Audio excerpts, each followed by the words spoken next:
my stream.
Cutscene.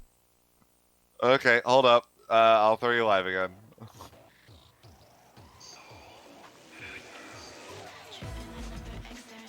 It's the intro that is actually not 4x3.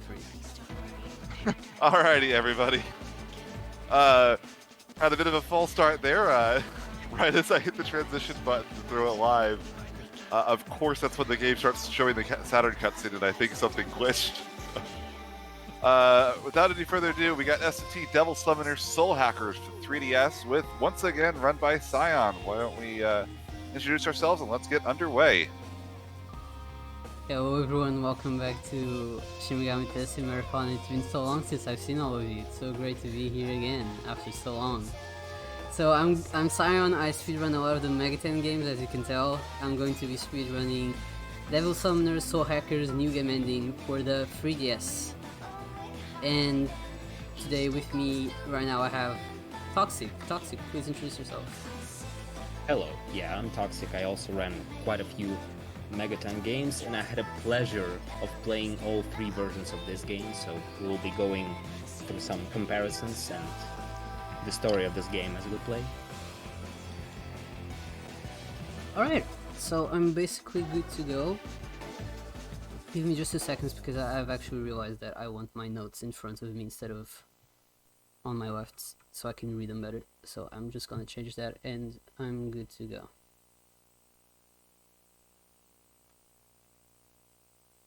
And the capture right here. Alright, so let me make sure the voices are turned off. They are.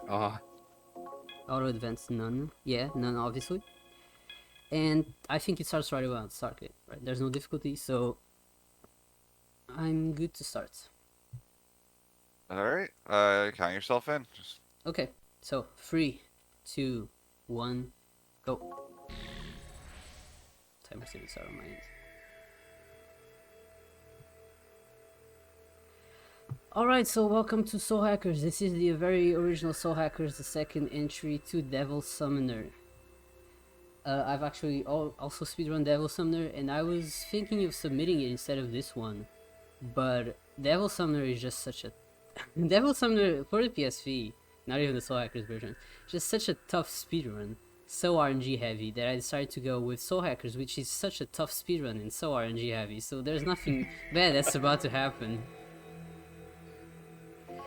So yeah, this game was released in 1997 on Sega Saturn, and to speedrun, this is the most rough version. Not many people have done a run of that. Then in 1999 they made a port to Sony PlayStation 1, and it featured some quality of life improvements, some additional dungeons and stuff, and it introduced a very interesting thing into the speedrun of the game, which you could taste in a Saturn version, but you couldn't go on with it throughout the whole run. You could do it for a brief moment, and then you couldn't anymore. What exactly that is, we will see as we play this version, which is a 3DS remake, which came out in 2012 and 2013 for the Europe and America, but should also mention that before that moment, this game was never localized. So the 3DS version is the only version that has English, and it's also the only version that has voices, because Yes. Saturn and PlayStation are just purely text. And we're actually going to turn off the voices because they make text move a lot faster. Oh, it's the hardest part to run, which is when I have to spell. I'm so bad at it.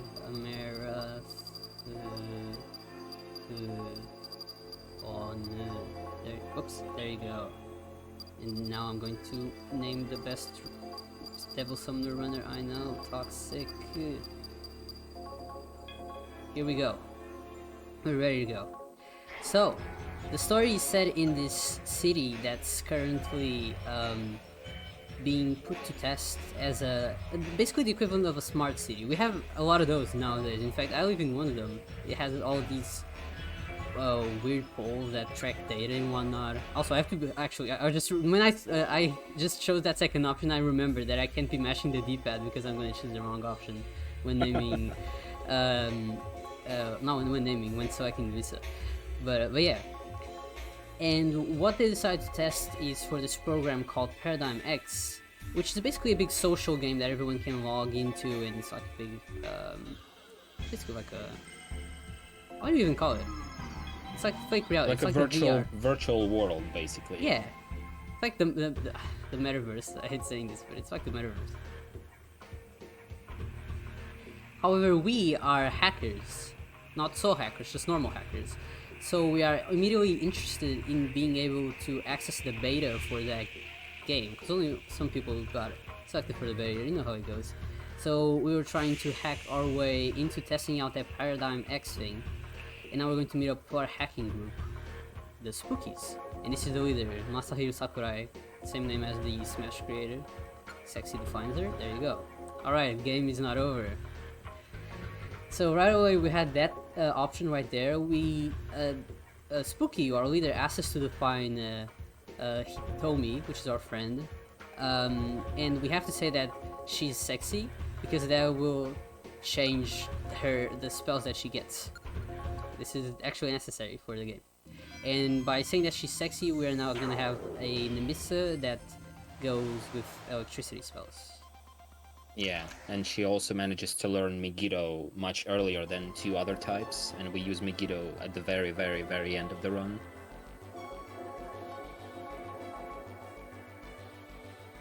Yeah, VR chat. Yeah, exactly. I'm glad other people know what I was talking about.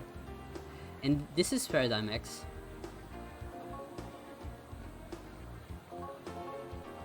As you can see, it's basically just a VR world. We're not going to do too much here. We are only going to come here for the theater and some dungeons. But there's a lot you can do here. You can talk to NPCs and get some quests. And, I mean, actually, that's about it. And these are the creators. What are their names? It's like Kodelka and the other one. They call it Nishi, but I think Nishi is short for something. They totally don't look evil. Kudakura. One of them don't... is basically the vice minister of this city, and the other one created Paradigm X, and they are announcing together that they want to merge two things together for the greater good. And so we walked around, we saw what it had to offer, so we tried to leave, which we gotta go over here to the user's counter to do. But as soon as we try to leave, some weird creature says that it wants souls, which is totally normal for your game to say. And yeah, and instead I guess of leaving, we keep standing here. Yeah, that's right, because, you know, we are outside, we're not actually in the game, as much as I keep forgetting that's the case. And as you might have noticed, this game has unskippable cutscenes, so we're gonna see a lot of very cinematic cutscenes for the time. The cutscenes are actually very cool, so I'm glad that's the case. But some cutscenes are just misplaced before a fight that might kill us, so those we might have to see a couple times. And right after the weird souls thing speaks, another demon calling themselves Kinap shows up and says that we have to go through the last minutes of life of someone to understand what's going on. I think that's what he says. And now we are inside the soul of someone. Yeah, exactly. Yeah, buy Soul Hackers because it costs like $5. It's a great game. This is my favorite cutscene of the game. There's the gun comp. So this is one of the Devil Summoners that actually had a gun comp. They kind of made everyone have a gun comp for Soul Hackers 2, but in the original Soul Hackers, it was only this guy.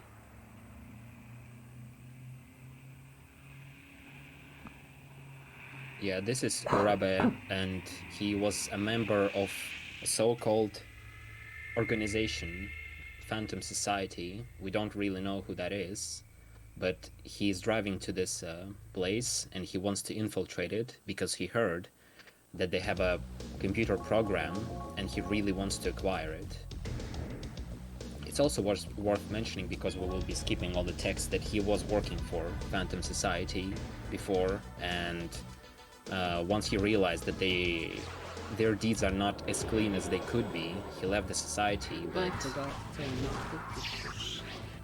yeah, in return to punish him, they killed his family, and they are not in good terms, obviously.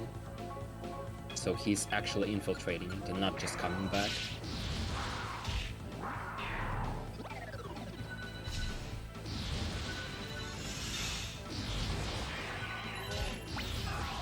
I'm glad everyone enjoyed the animations that I forgot to turn off. Nice showcase. Yeah, I'm sure everyone appreciates it. Okay, magic, voices off, fast, off. There you go. Playing Devil Children in this back-to-back, I'm like, oh, how do you play this game?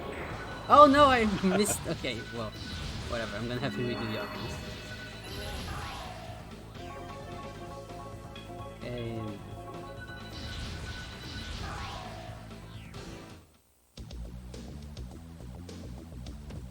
And this is Algon Software or something like that. It's microelectronics, but they also do software, I guess.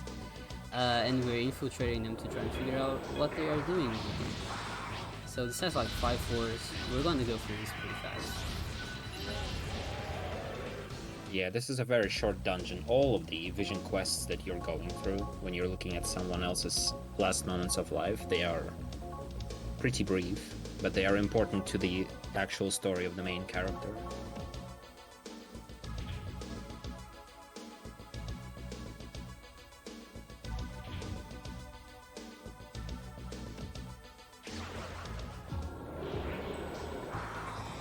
Ooh, charm. This might be interesting. Alright, we're fine. It'd be funny if we died in the vision quests. Yeah, that would be first for me, I think. Yeah, I don't think I ever died in the vision quests. Even the last one where we fight that big guy. But yeah, the game actually ends if you do, because you are currently living the life of a person who you are controlling, so if they die, you die as well. I have to redo the intro. That'd be funny. Yeah.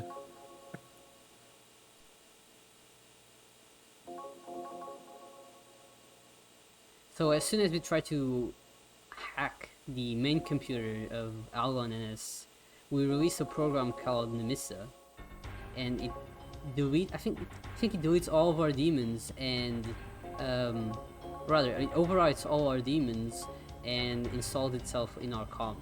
And then this guy Finnegan comes after us because he realizes what we're doing.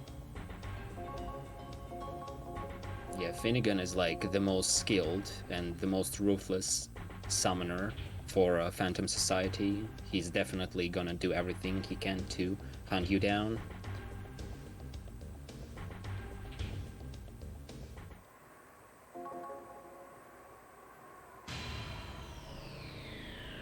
Unfortunately, we don't really have anywhere to run. Yeah, we're at the rooftop. So we're just gonna put a password on our comp and hope for the best. Bit of a simple password, but they didn't have two-factor authentication at the time. There you go. I'm dead.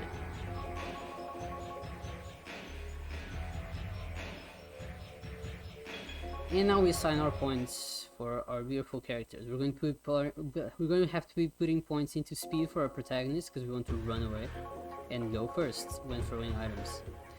And we're going to be putting points into magic for Nemissa, our friend, because we want her magic spells. She hits really hard in the beginning of the game, so until we switch to reflect strats, we're just gonna be mashing. Not mashing, we're just spamming magic spells. Yeah. And there you go, as soon as we put in the password, Nemissa gets released.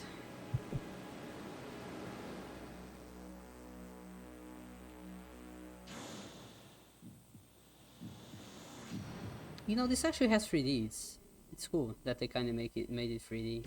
I'm just turning on the 3D on my 3DS. Can't see in the capture, but I have to take my word for it.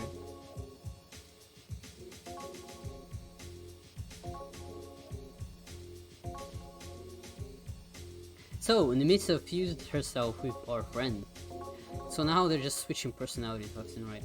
Conveniently for us, the viewer, her hair changes color when it's one talking and when it's the other. But I imagine for people around them, they're probably very confused when it's Nemissa and Hitomi talking because they kind of look the same.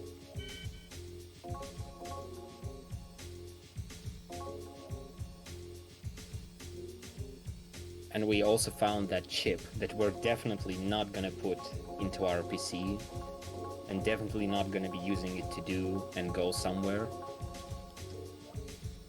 Alright, all points into magic. And... oh!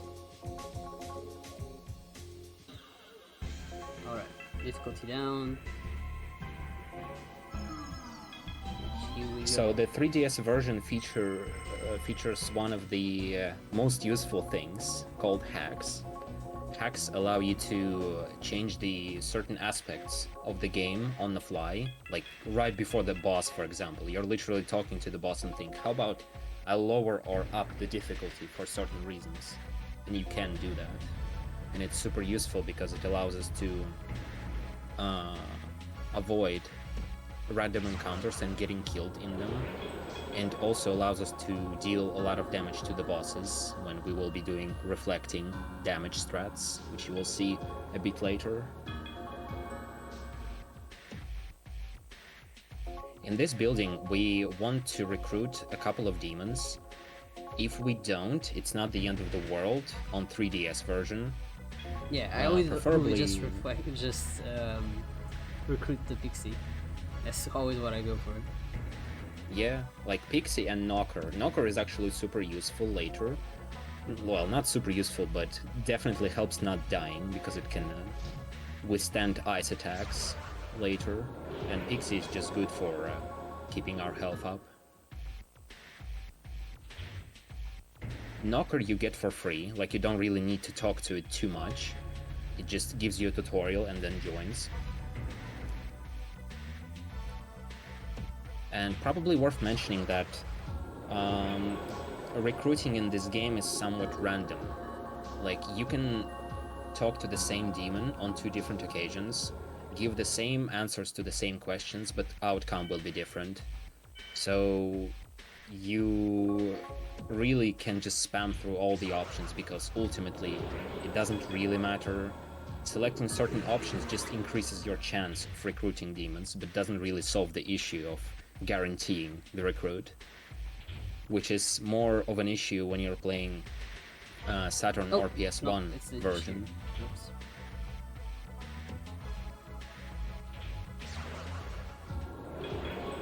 My brain isn't so completely here for Soul Hackers, but I'm getting there. I was like, don't we just go straight to the bottom now? No, there's still further forward and then we go to the bottom.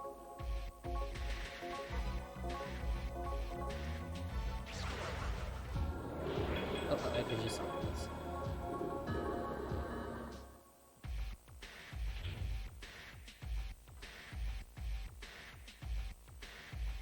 Yeah, now I go straight to the bottom.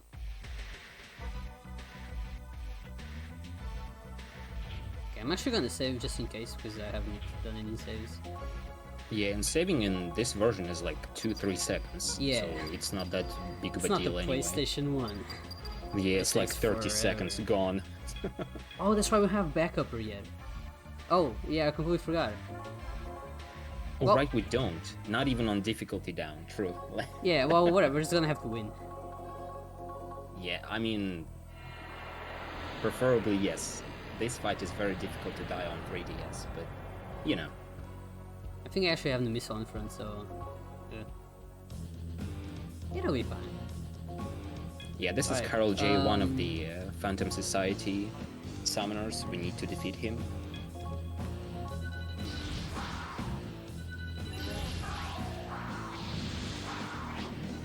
Nice dodge. Oh no, not that dodge! Well, yeah, I'm supposed to dodge. Come on, game.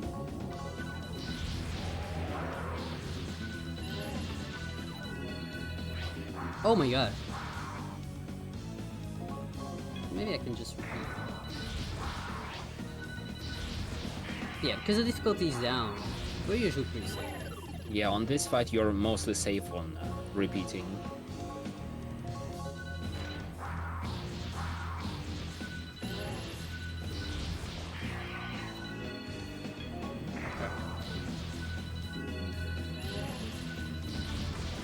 There you go. Nice. But yeah, our leader was in this building because he wanted to investigate what Phantom Society was doing, so he got held hostage by Carol J, and now he's free, thanks to us.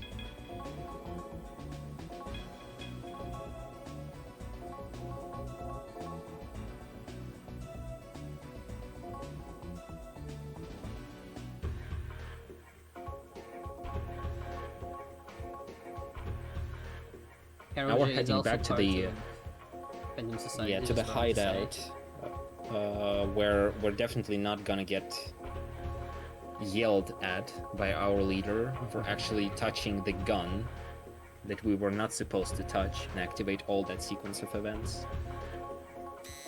I mean, we saved him, so... Ooh, that's a loud error.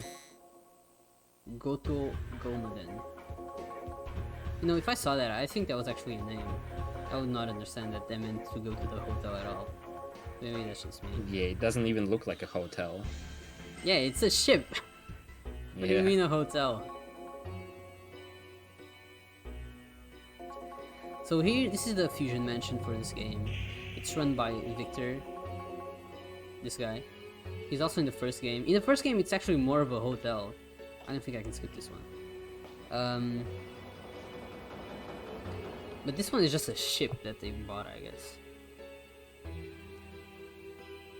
But we're not gonna really fuse anything. Ships have room for sleeping. Okay. Still, is that what defines a hotel? It's not a building.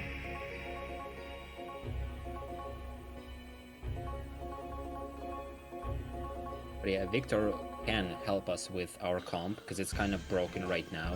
Like, it's not operating at full capacity. But he offers our help in exchange for like a little sub quest that we have to do for him. We need to go to the bay into the warehouses and acquire an item for him. And once we do that, he will help us.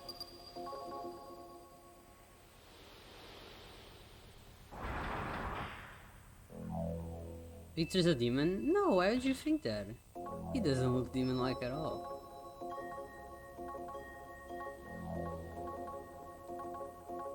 Right, so to enter the next dungeon, we actually need these clothes. Ooh. Good thing we're on easy. Because if not, that backpack would kill.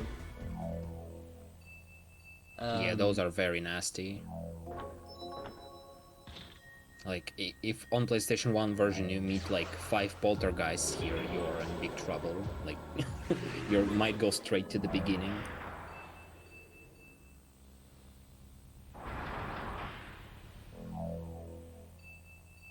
But with difficulty down, we can escape all of the encounters. That's very, very helpful and makes traversing dungeons way less obnoxious. We will be doing some fighting, but much later on. Right now we're strong enough to just deal with bosses, so our goal is just to get to them as soon as possible. Alright, so now we obtained the password to actually enter the warehouses, and we have the clothes to protect ourselves from the extreme cold. The extreme cold?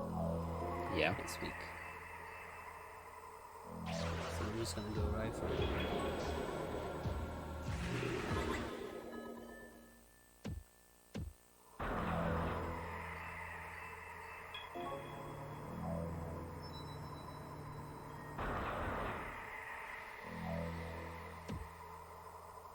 This time I'm not gonna get lost in this dungeon. Like it happened on my TV. Yeah, So, thankfully we haven't really talked about it, but we have a map. Yes. That map is extremely useful and is a very good feature of the second screen on your 3DS. Otherwise, well- on PlayStation 1 version, you just have to open the map every Yeah, time. PlayStation version, you actually need to know how to get around the dungeons properly. Here we can just look at the map and kind of memorize what we're supposed to go to, like what's the path. It's much better. And this complete map is also only available because of the hacks, I'm pretty sure. I think you have to turn on the map. Normally you have to do it. Actually, I don't remember. I think so, yeah. I think so. But obviously we do that because it's so useful for speedrunners. I basically never get lost. So I just know what to look for. Mapper edition. Yeah, it's much better than Mapper though. Mapper is only good for SMTF. For getting preemption on encounters. I think that's only on SFC. I don't think you get preemption on the PSX version.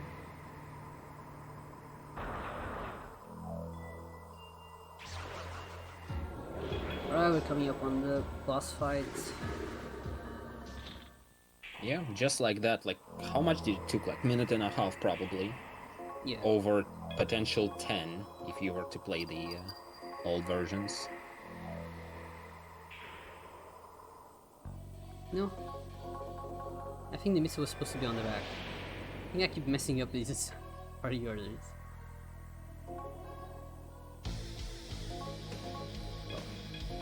Yeah, she's supposed to be behind Hero, but Should I move or For do I just the- go for it? yeah, for early fights you can get away with not changing that.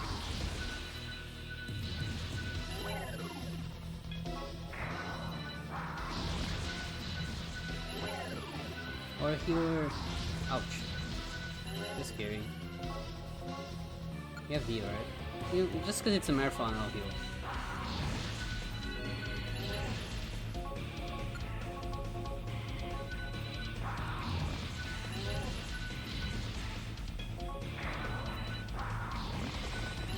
Oh! She got frozen. Oh, come on, don't dodge. Making me nervous right now. Alright. Oof. Almost no panic. Yeah. Normally I'm so relaxed, but because now I've become aware that we don't have backup, and I'm like, oh, wait a second, I can't die.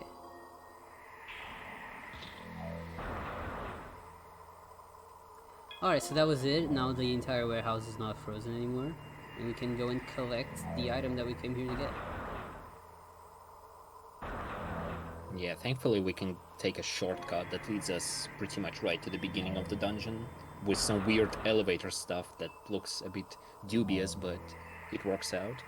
It's like two elevators right in front of each other.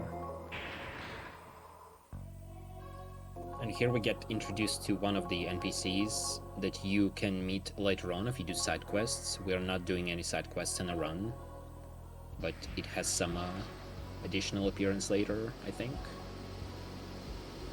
With a boss fight of sorts. Yeah, probably one of the more infamous boss fights of Soul Hackers, for everyone who's played it. And here we get one of these dolls that I can't remember the name of, but they're the dolls that you make the zones, and they have like have a certain name. They even showed up in Soul Hackers 2. But I can't remember their names. It's like something dolls. Yeah, I don't remember it either. Here it just says mysterious doll and we go with it. Yeah.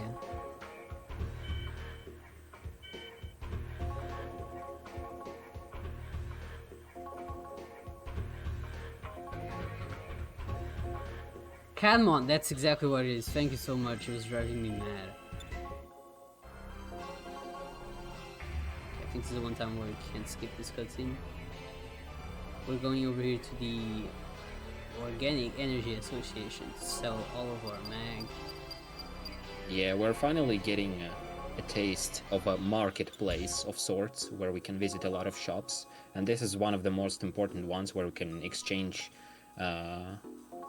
magnetite for money and the other way around. But we never do the other way around. We just usually need all the money we can get, and we never really need magnetite, apart from like a couple of occasions. So we usually get money and buy armor. So this is one of those games that actually have magnetite and summon demons with magnetite too, not money. Wait, what am I doing?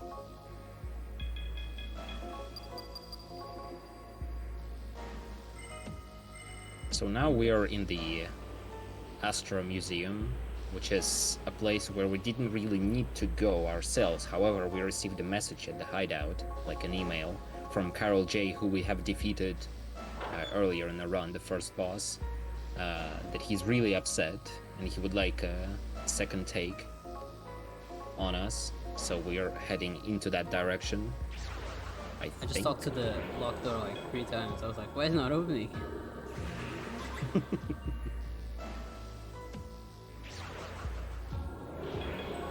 You know, should I save? Should I go back and save? Getting kind of nervous about not saving at all. I don't remember how dangerous Carol J is. Like, Carol J gets, what's the word? Gets sucked in by movies, so we're gonna be fighting that being. Yeah. And no, it has 578. Usually he dies really easy, but you know what? I'm HP. getting skeptical. Yeah. I have a basket, so I'm gonna go back and save actually. Can't wait to get back up there. When do we get back up? I think it's right after this fight actually. The backupper, yeah, exactly, right after. But I'm like, we're half an hour into the run. Let's not ask for a disaster.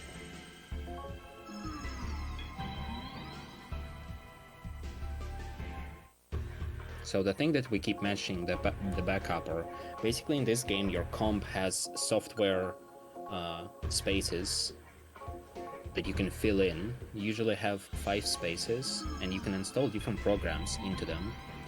And by default you will only have a couple, then you can acquire some more, then you get access to even more. And those upgrades allow you to do certain things in the game and allow you to, for example, save in any spot you would like, which is very useful for a speedrun, especially the ones on console, where not only it takes forever to get to the boss again with all the loading screens and whatnot, it also allows you to set up very good kills for the boss. On 3DS version, saving is mostly useful for, well, retrying the fight quickly, because it doesn't really help with actual setup of the boss. No manips, unfortunately. I'd love for some manips, but... Yeah, like, we keep treating some of them as manips, like, they actually keep working like they are manips, but in reality, I think most of them are just us getting lucky and seeing what we want to see.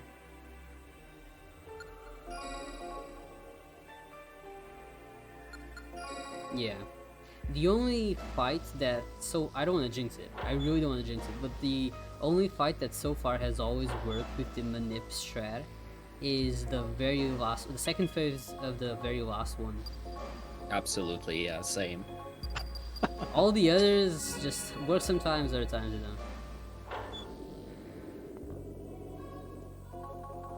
Alright, here's Carol J, but immediately he gets fused with this. You know, the one demon, the one that was like, oh, I want souls, blah blah blah blah blah. At the beginning of the game, it needs a body. It just said it needs a body, so it uses Carol J's body. It's looking for Nemissa, so that's why it keeps finding us.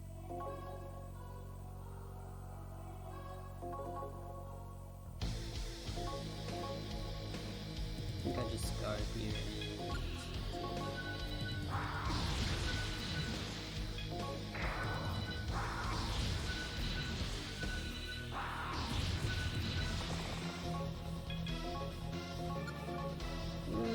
You know what, I might just use it. Does he go first? He does. Well,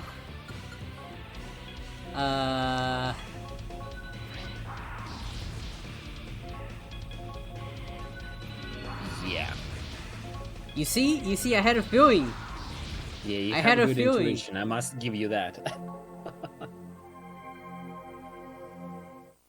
You have to trust your feelings. Never die to that fire.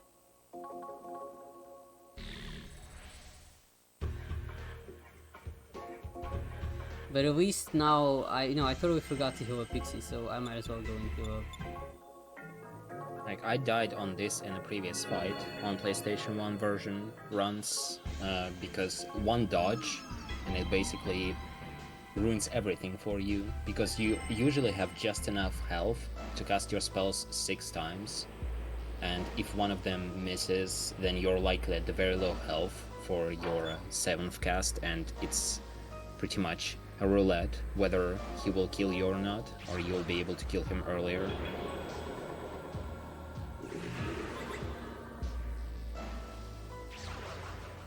So in Astro Museum, you could see Sion answering a few questions. It's basically a quiz for the visitors of the museum. If you get 5 answers out of 5 correctly, you're allowed to go to the top floor and get into the room with the boss. If you fail, however, you're getting sent to the beginning of this floor and you have to go through all of it again, which is not a big deal on 3DS. It's rather quickly. You probably will not waste more than half a minute to do that and retry the quiz again, but thankfully all the answers are always the same, so there is no RNG to that. You just need to know the questions and the answers. Like, they are mixed around, like the order that the questions are appearing, but the answers are always the same.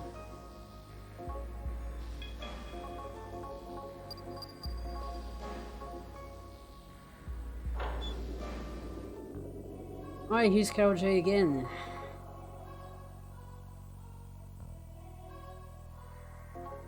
Oh, I'm not equipping the hero with the samurai armor, that's why I got killed. Totally forgot to do that. It's right there in the notes too. Oh, but Nemissa got killed. That's like the biggest issue, because Well, yeah. the samurai armor we equip on hero. Yeah, but That's just unlucky. yeah, that's true too. But I feel like it all went down after that. I don't follow the notes, it's over.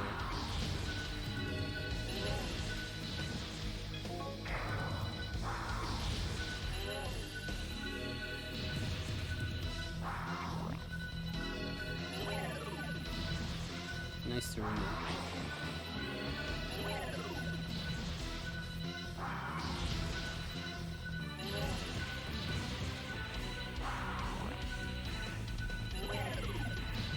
And there we go. Oh, I'm poisoned.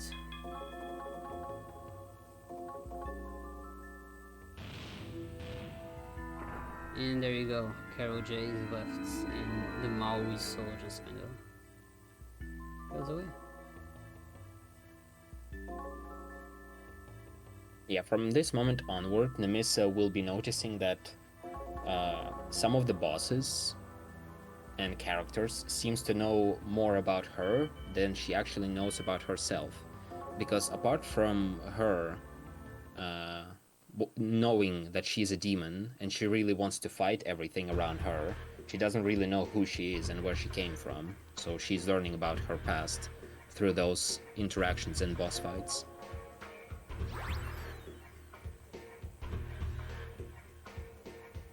There she is again.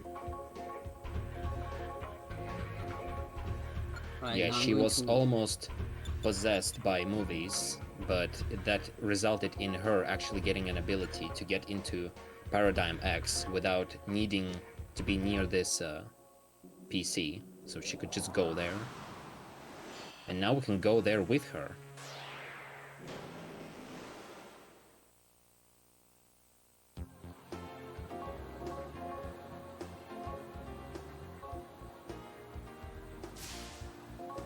Oh god, I really don't have an antidote, do I? Just gonna have to deal with the poison. Yeah, for a bit. Next We we're have going a to... vision quest upcoming, so poison will be removed from our eyes for a bit. Oh yeah, that's right. I also need to release my demons before I forget.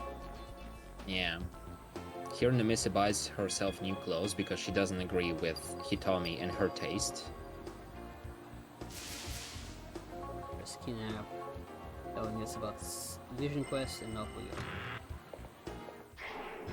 Oh, I forgot to go to the casino. I gotta remember to go to the casino later. They put us right out of Paradigm X, probably. Damn it. So distracted. But I gotta remember to get the mirrors or else it's over. Yeah, I'll try to remind you. Alright, another cutscene.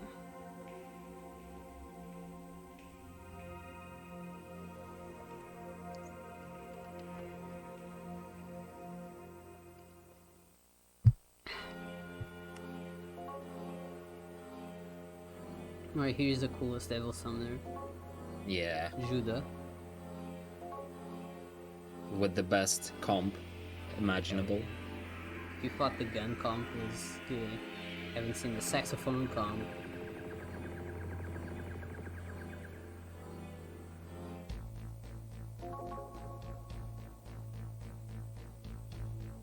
So this vision quest is built around Judah and him being a member of Phantom Society, the evil quote-unquote organization in the game as of now. And they currently are doing some construction thingies in the airport, the Umami Airport, and something has been going wrong there. So there are like some problems with electricity in the building, and he has been sent to investigate what's happening there.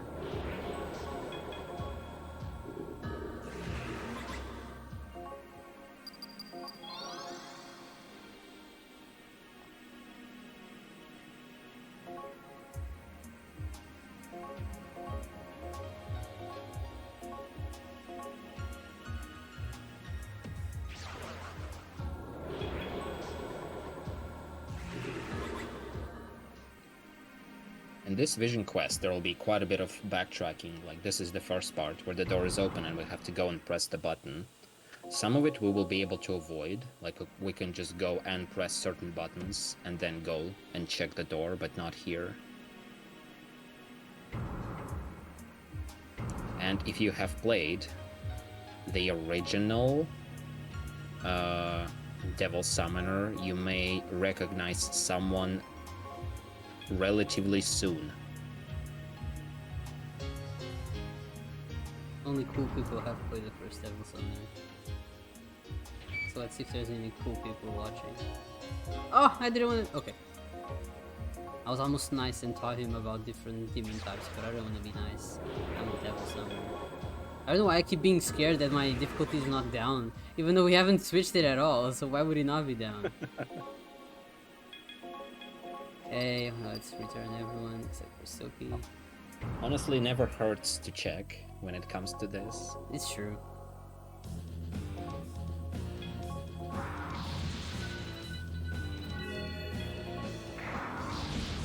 In this fight, you have to survive just for 5 turns, and then the fight will end. You don't have to actually try and kill Array.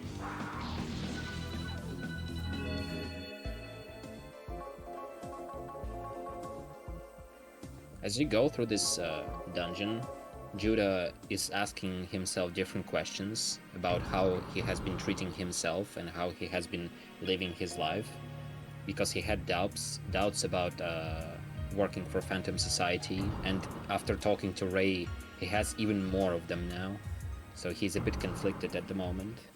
But as you probably remember, when we have a vision quest, that is usually the last moments of someone's life. Yeah, thankfully for him, he will stop being conflicted real soon. Yeah, exactly.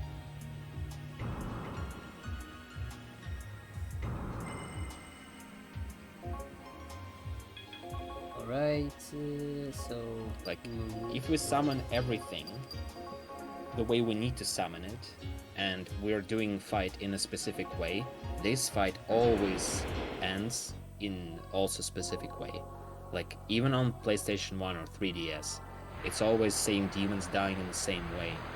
Same attacks are being thrown at you, so it's pretty comfortable.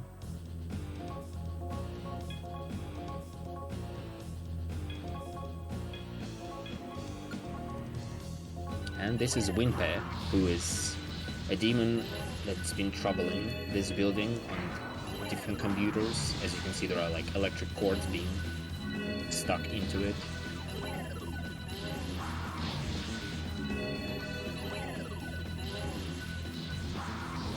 Ooh. Was this supposed to happen? Does this happen in PSX? Marut's dying? Yeah, it's getting petrified, and we will be unpetrifying it later on. Okay, then yeah, that is what happens.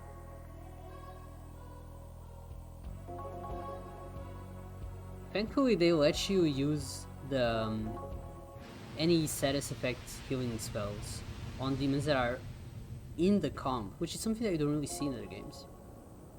But I think that's very confident. Yeah, because you don't have to waste magnetite to summon them. Yeah. And then return them if you didn't want them. Alright. Put points into agility. Kicked out of Paradigm X, obviously. I gotta go back into the casino. Yep. It's fine because I really like that cutscene of us entering Paradigm X. So, oh, look at the new clothes!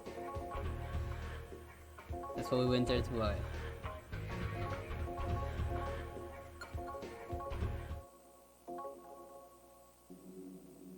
As we are gonna be heading into Casino, it's probably time to talk about Casino, which is everyone's favorite place. Yeah. If you are playing Soul Hackers, because in the original game, the 97 Saturn version, there was no casino. So when you get to the middle of the game and you're like, okay, time to use reflect strats and reflect damage back at the boss, you realize that you don't really have many mirrors and you can't really do any of those strats. So you have to do that run by summoning different demons, recruiting them, and do that for half of the run. If you're on PlayStation 1, the 99 port, you have Casino, because that's the version where it was first added, and it was also in this one as well, obviously, and that's why we are gonna be able to use those reflect strats. In Casino we can exchange money for coins, and on coins we can buy physical mirror or magical mirror, and we can reflect physical or magic damage, or both in the same turn. Hopefully. Maybe. I actually did not know that there was no casino in the original version. That's interesting. Yeah, that's why it's the longest one. Makes It's sense. pain. Because you gotta actually get demons. Like a loser. Yeah, it's 50 casino tokens for... Oh, that's right, I still have someone. 50 casino tokens for one mirror. You can only have 10 at a time. That's the bad thing about it. In the original Devil Summoner you can have 25 at a time. And they're also not very expensive at all. So it translates to like, what, 5k? No, 500? What's the translation? No, it's 5k. 5k for one mirror. Which is definitely more expensive than in the original Devil Summoner. I think the original Devil Summoner was 2000. So we really suck up on those. The original Devil Summon would be an amazing speedrun if it wasn't for the fact that you don't actually have this difficulty hack that's so convenient in the Soul Hackers version that lets you be able to run away from every encounter. And that version has a lot of random encounters, especially for the last dungeon.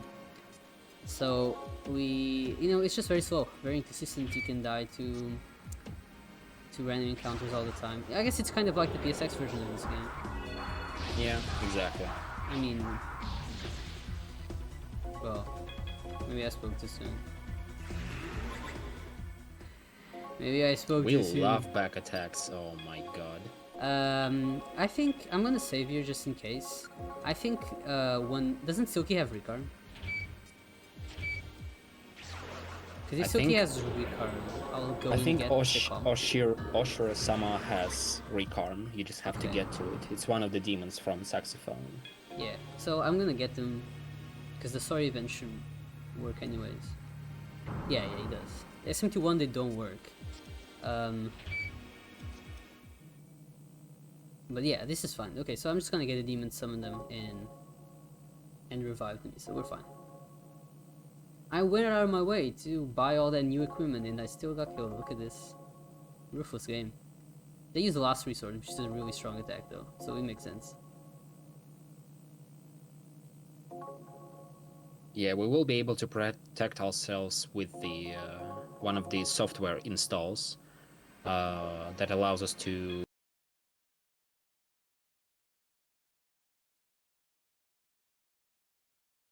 avoid attack at the back, but we can still get enemy surprise attacks, which is rough, but it will be happening every once in a while.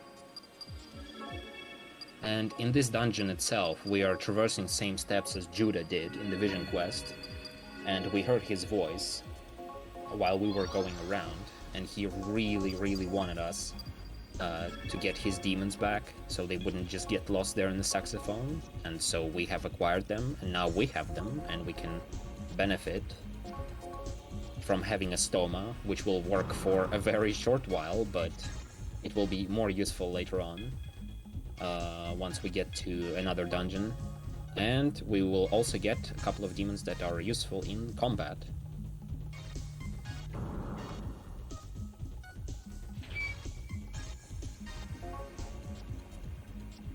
Okay, so new roots, which we just revived, in Dokakibi for sure, and Silky also.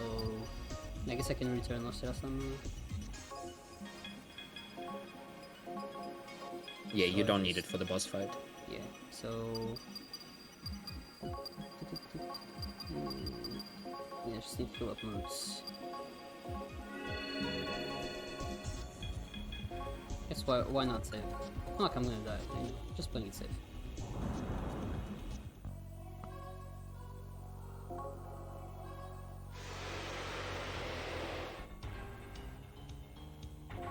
This is live indeed, yes.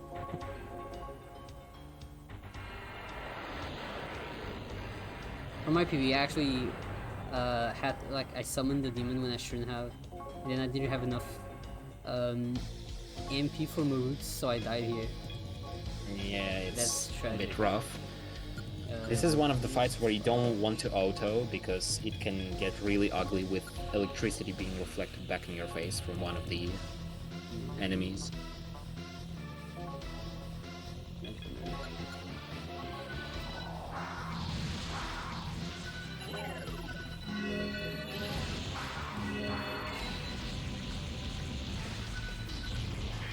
One.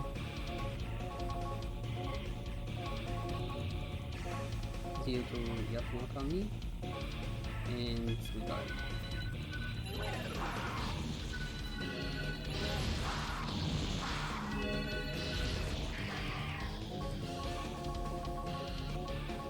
See you through room. Wait, that's the wrong one. That would be tragic. Because that's the one demon that can reflect electricity, and then we die. Yeah. Okay.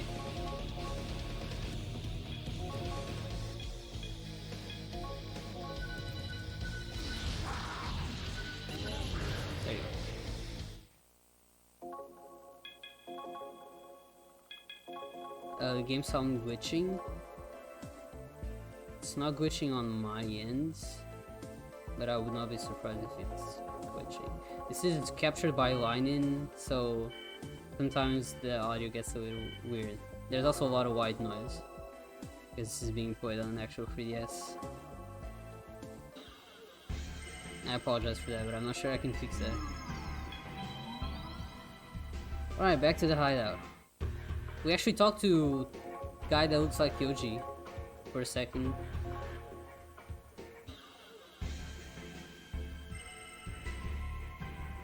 Was that character the Sukiroku in the original game?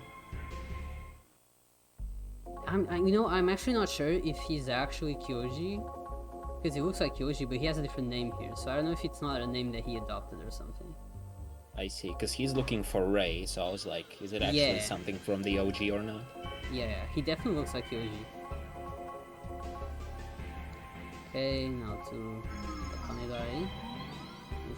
Yeah, this is finally a place that we have access to. This is the club, EL115, and those two DJs are able to give us an access to the software that you can buy and install into your comp.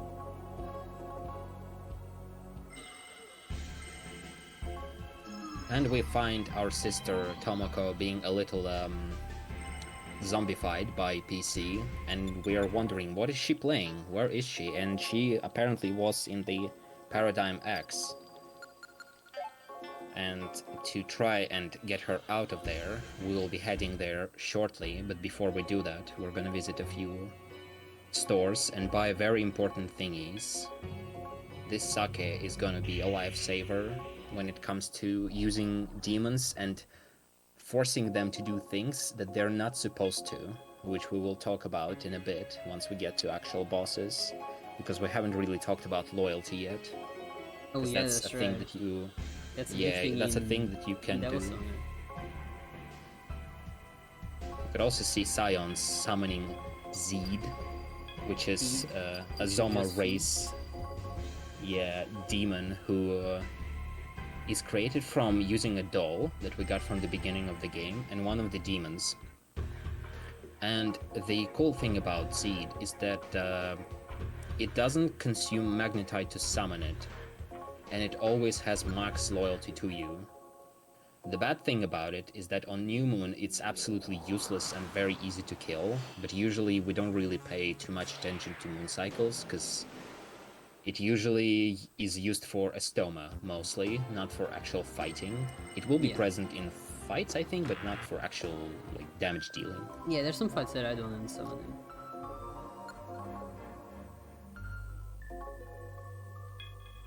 Okay. You to the back. Off we go. So we had to enter the VR Art Museum because that's where Tomoko last was when she got hypnotized.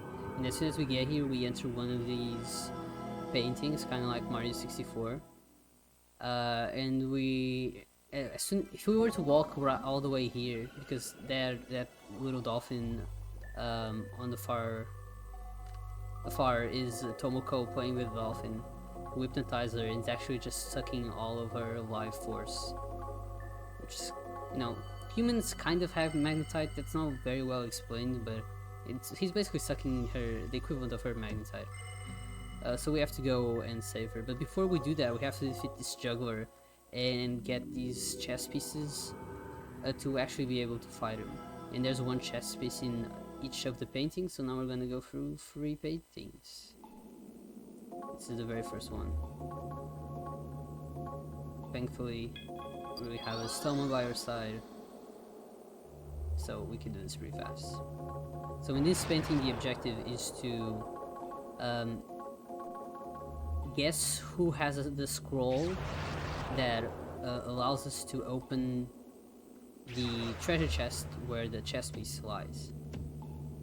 But there's 4 old men in this place, and each of the old men will tell you that the other one has it, and only in one of them is lying. Is it one of them is lying or 3 of them is lying? I think one of them is lying, and the others are telling the truth. So we have to figure out which one is the one that's true. Frankly, this is fixed, so we don't have to figure it out every time.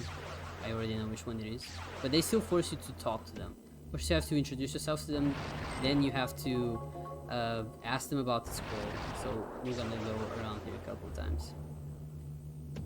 Oops. Yeah, this is remarkably fast on 3DS, and on older versions this is taking quite a while because you're not moving as fast. Thankfully you're still escaping the encounters because the Stoma also works on that exact level in that version too, so you don't have to fight anyone here, it just takes much longer.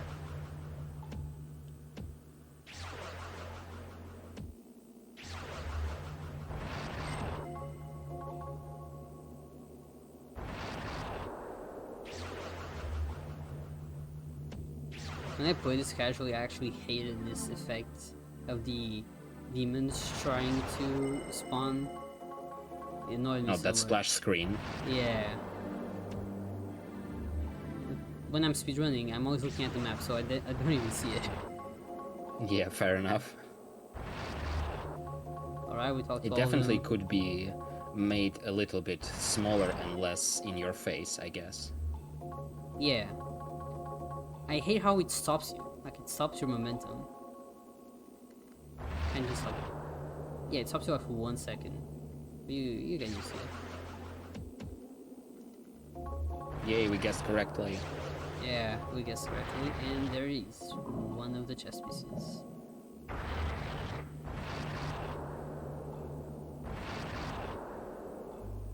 Nope, I always do this. I always think that they're gonna point us like outside, and then they always point us to the painting. Right, that's one chess piece out of the way. Off to the strange area. This dungeon, it's barely a dungeon, it's kind of just like a single area, but it's still pretty cool. You kind of, there's a lot of teleports and you warp if you keep walking in any direction. You just walk to the other side of the map. But it's very easy to tell if you have the lower map. If you look at it, you're gonna figure it out right away. But when you first play this, you don't have this map. Oh, I forgot the chest. You don't have this map open, so you don't really know what's going on. It's pretty cool. Oh, Linen Seed, it's a lifesaver in the original Devil Summoner speedrun.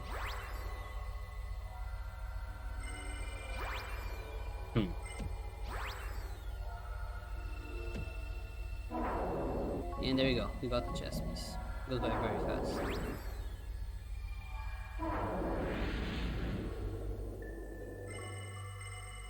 Nope. Where am I going? It's this one. Right, chest by the window. This is the last one. We're now going to fight the juggler while trying to get the last piece, so that we can finally access the dolphin. And I guess now is a good time to talk about loyalty. Loyalty? Yeah. Yeah, it's basically a stat that each demon has. It's at a different level depending on whether you've used the demon or just recruited it normally. And it goes up or down depending on which actions you are forcing your demons to do. Each demon has sort of personality, and personality determines which spells they like to use. Like some of the demons like to use offensive spells, some of them use support spells, some of them like to have freedom and just do whatever they want.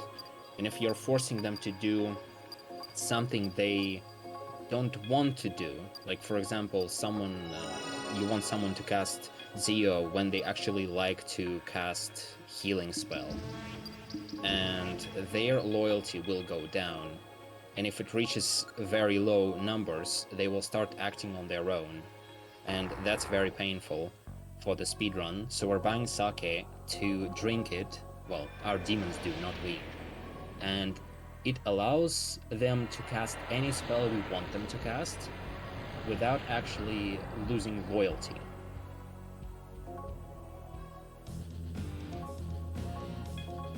Zio to the left. Oh. Buku to the left. Kunda. Magic Mirror. Always make sure to use Magic Mirror so you don't die. These magic mirrors are more so for protection than they are for damage, but very soon they're actually gonna be Or impressive offensive. numbers. Yeah.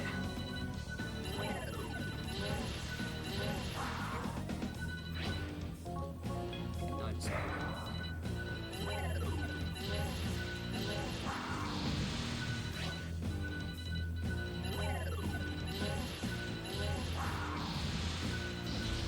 There you go. Being one-on-one versus juggler in the PlayStation 1 version can go horribly wrong, because he can keep casting spell that will not allow you to use magic, and then you can't really do much if that happens.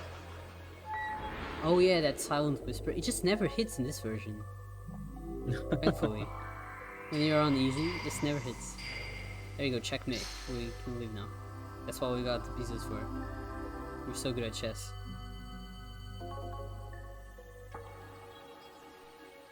Alright.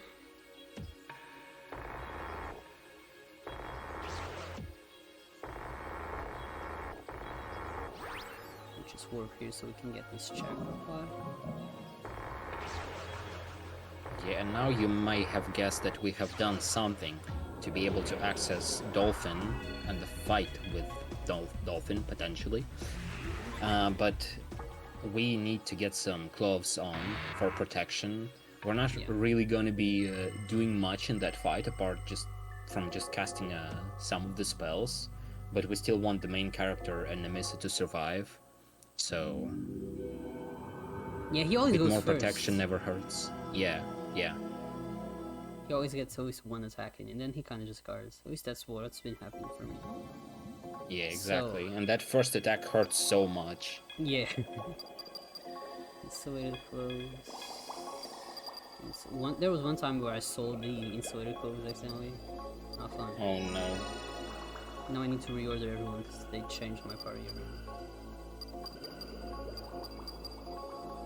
Oh, but actually, Silky is supposed to be on the back, right? Did I put this wrong? Like this. Oh! The sake! Forgot to use the sake. Well, it's gonna be fun.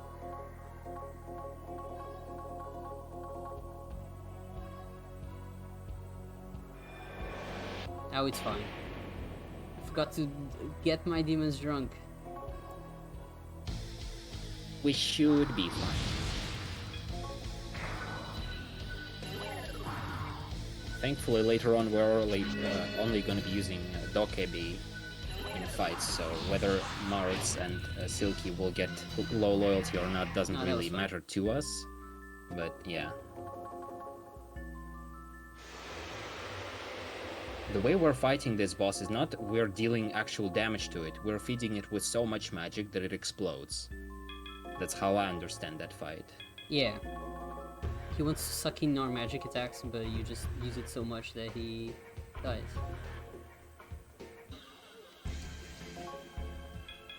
Okay, now we return. Oh, Z. I saw something there. Kanedai.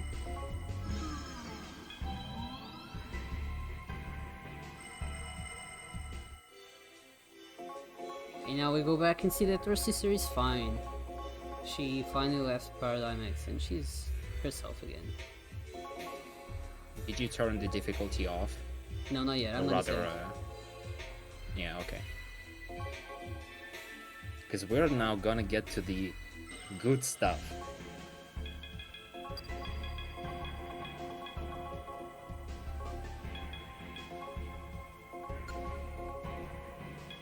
They might as well summon Caesar right away. He'll be fine. We could also see our father being a little bit, acting a little bit weird, which we may or may not be coming back to later on. What was that all about?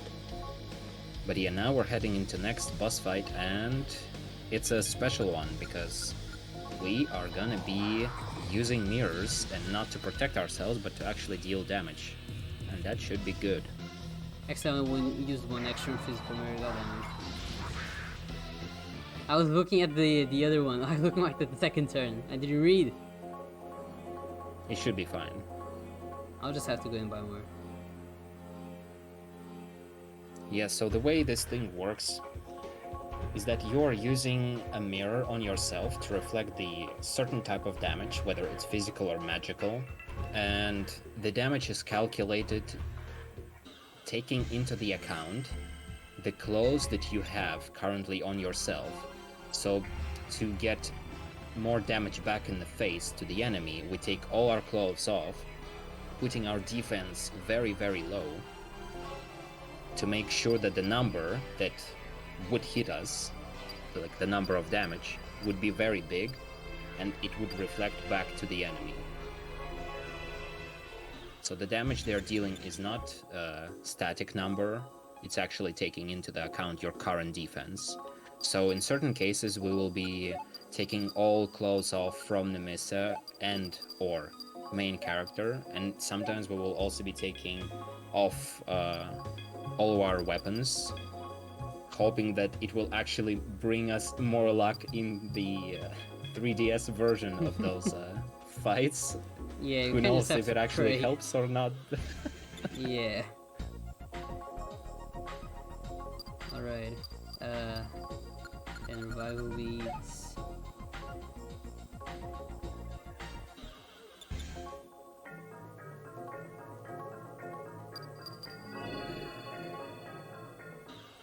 Thankfully the next fight doesn't really use physical mirrors, it seems. So Yeah. we should be fine. I don't have to go and buy just for this fight.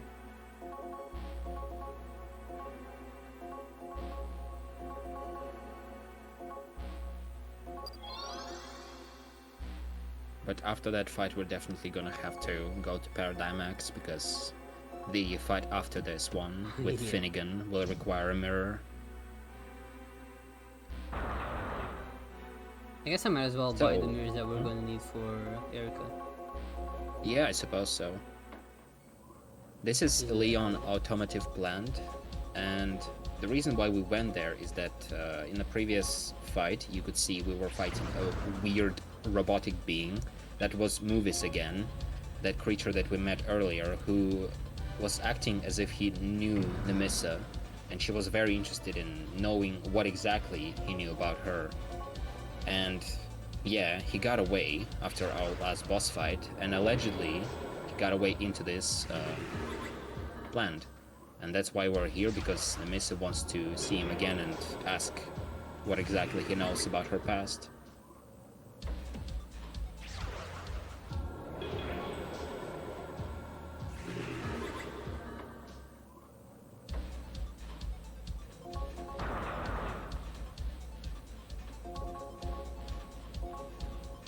Right, now we activated one of the elevators, so we can actually head to the floor where the fight is. Where Mao Yeah. ran away to. Oh, actually, this floor, the third floor where we just pressed all the buttons and stuff, this is the most dangerous place in PlayStation 1 speedrun. Because you're about 2 or 2.5 hours in, I think, in here, and all of those fights are so much higher level than you are, and they kill you in 1 or 2 hits, and you don't have anyone in front of you to protect you.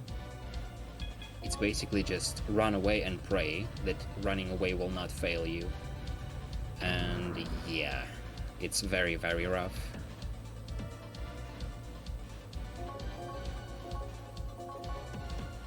Unfortunately, we can't even talk to most of the demons here because their type doesn't allow you to talk to them. I think you need an Yeah, they're upgrade dark for type. your software. Yeah.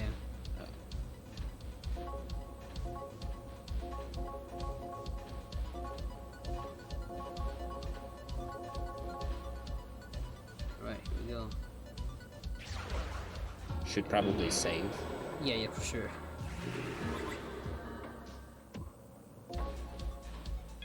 So the way this fight goes is that Movies is generating power. He doesn't attack you, but once you go through a certain number of turns, he will start unleashing all the spells in your face, and it has very, very scary spells. Like, we can probably die in a couple of those spell casts, so all we're doing here is to keep up Rakunda, so we lower his defense, and use Mazio to deal damage, and hope we will not miss. So by the time he generated enough, we're gonna be done with the fight already. Yeah. If we miss here, we're going to eat those spells.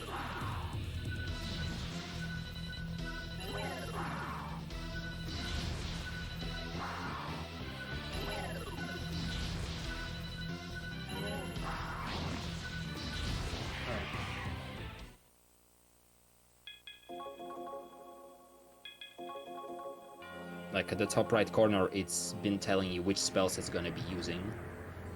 And that list was not very pleasant, but thankfully it worked out.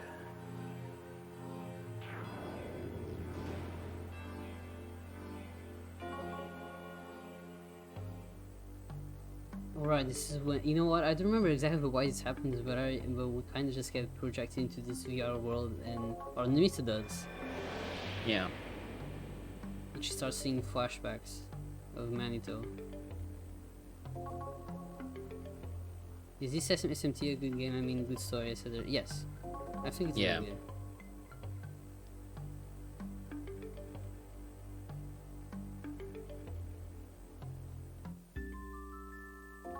And it's still available on eShop. For now, For we a have like a month. month. Yeah. Yeah, so this is movies in actual human form, and he tells Nemissa that she's not actually just a computer program, that she was actually someone else before, and she needs to remember who exactly she was, but he didn't tell her much, so she's still very confused and very angry.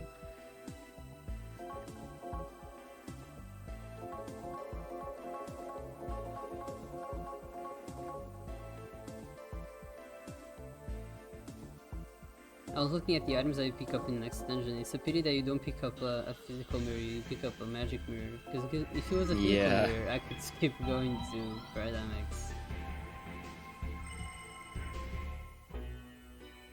Now we talk to Madame Ginko.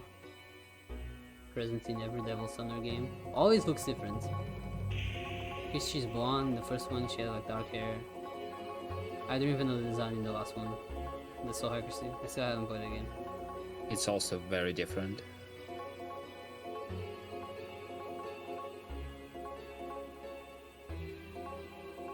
I haven't seen the original design.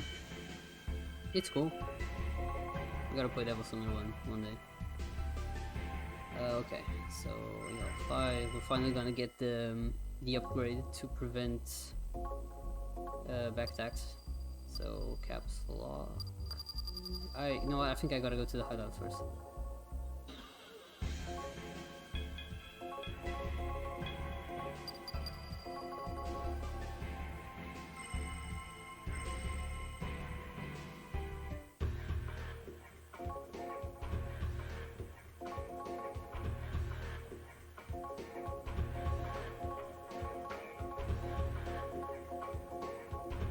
Alright, here we go.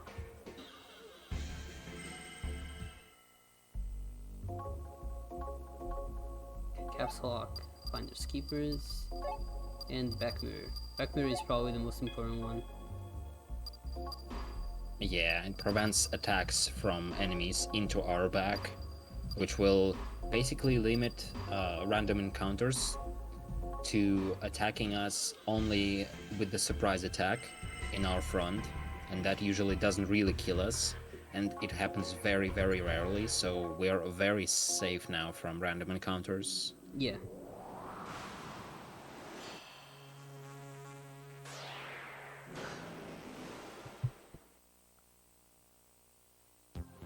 I'm getting tired and there's still so much left. Well, you'll be surprised how fast it will fly if we get past Yeah. that fight If quickly. we get past that fight. If we get past. Alright, I'm gonna just buy one. No, I'm gonna buy all of them. How many do I need to buy? You know what, let me scroll through these notes. 8 I match don't know, I cameras, 8 think physical all is a bit mirrors. excessive. So I don't have money, so I might have to come back here.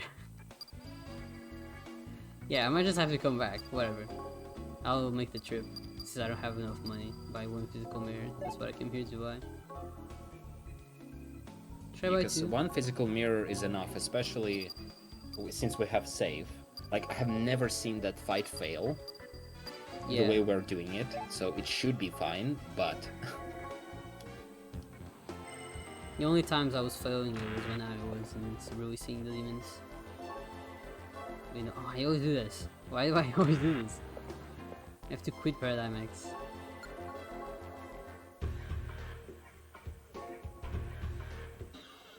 Alright, off to the Umami Airport. Here we go. Yeah, we can so go to the what- Umami Monolith. What is happening in the story is that we got back to the hideout after fighting movies, and we saw a message on the Summoner forum from Finnegan, and he was really upset that we have defeated his demons a couple of dungeons ago, and he really would like to get back to us if he had a chance. Unfortunately, one of the members of our team, Yuichi, has seen that message and decided to go there without us, and yeah, this may or may not get a bit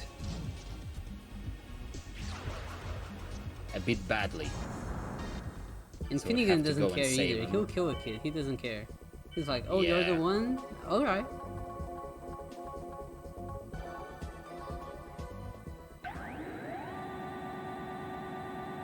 So the Umami Airport has like this huge area called Umami Floor, completely separate from the dungeon. And that's where we are looking for Yuichi. One of the more like bigger dungeons in this game. Like, it's not actually big, but the amount of walking that we have to do is pretty considerate, because we have like 3 areas here and multiple floors for each area, and we have to go almost everywhere there. And the main goal here is to keep opening access to new areas, and in the end, the last one will be leading us to Finnegan. As you can see, we're getting a lot of encounters. Thankfully, with hack down on the difficulty, we're able to run away from them, and we will not get back attacks anymore now that we have back mirror upgrade.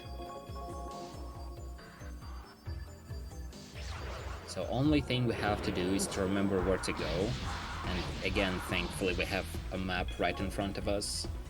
Everything here is pretty straightforward, like there is no randomized buttons that you have to press. This specific fight, like I have it in Nightmares, because this is the fight that kills you in PlayStation 1. Like, you don't survive it, you just get it and you reset 3 hours in. Oh god. 2.5. Very good. You could say this version is definitely the superior speedrun version, if not for the Manipus fights. But I think that's just something that we have to take. Like, jokes aside, all things considered, this is probably a version that I would be recommending, because PlayStation 1 is around 6 hours, and let me tell you, I have not felt enough satisfaction when I was finishing runs of it. You were just relieved it was over. Kind of, yeah, because it's just a miracle that you got to the end, rather than, oh, this went really well because I have put a lot of effort into it. Well, it did end, but most of the time game doesn't really care about your efforts when it's spawning like 5 enemies in your face and they kill you.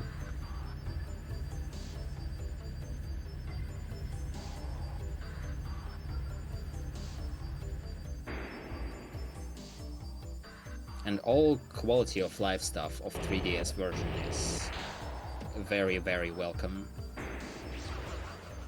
Yeah. I wish they would make a Devil Summoner that had all these. I wish they'd made a 3DS remake of the Devil Summoner one.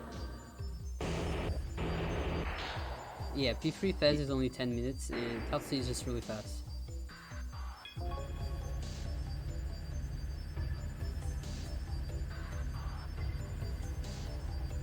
No, it's a run, it's a run. Tatsu is just that fast. You're gonna have to wait and see. Alright, so Area 1 of Ascension is done. Ascension, you can definitely spend some time in here when you're playing casually, but just like Tatsu said, when you know where to go, it goes by pretty fast.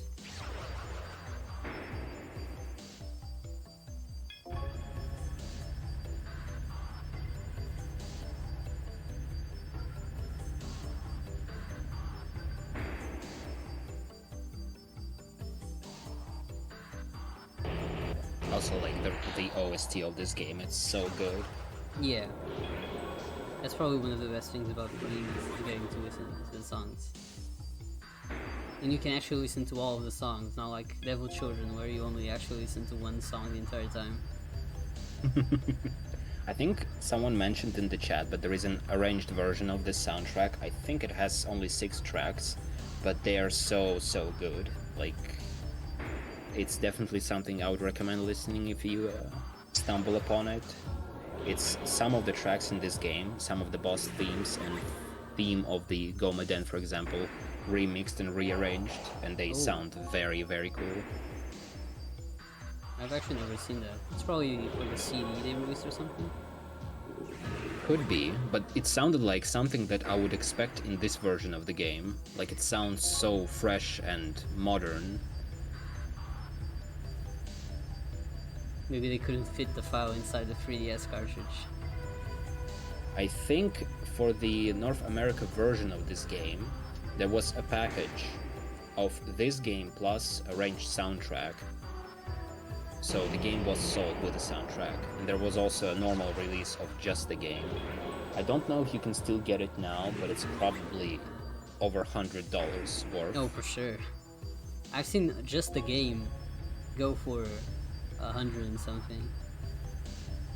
Yeah. The cheap way to play it is to definitely buy it on eShop while you can. After that, you won't be able to get it for $5, at least legally.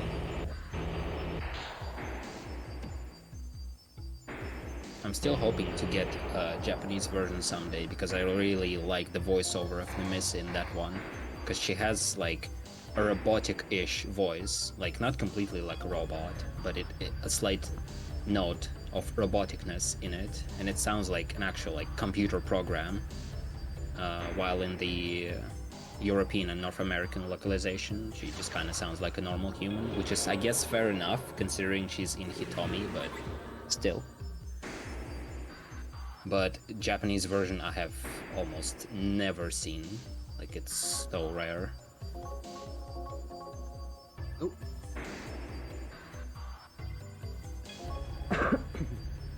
My last one actually didn't pick up the hat, and I was like, oh, am I gonna get the bad ending? Because I didn't pick up the hat? What if Yuichi hates me now? But no, it was fine. I don't think it changes anything.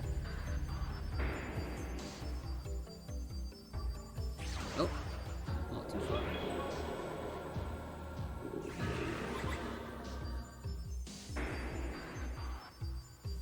So soon we will be heading to a fight with Finnegan. It's probably worth talking about it now because it will go by really fast. Over into seconds. Finnegan has a lot of pride, even though he's working for an evil organization. He really likes the whole summoner thing, and he gives us a chance to fight one-on-one without our quote-unquote girlfriend. And you can either say yes or no to that. If you say yes, one-on-one kinda implies that we will not be summoning demons. So it's just you as a main character versus Finnegan with whatever you have. And not having demons in this case means that you have to throw them all away out of your comp.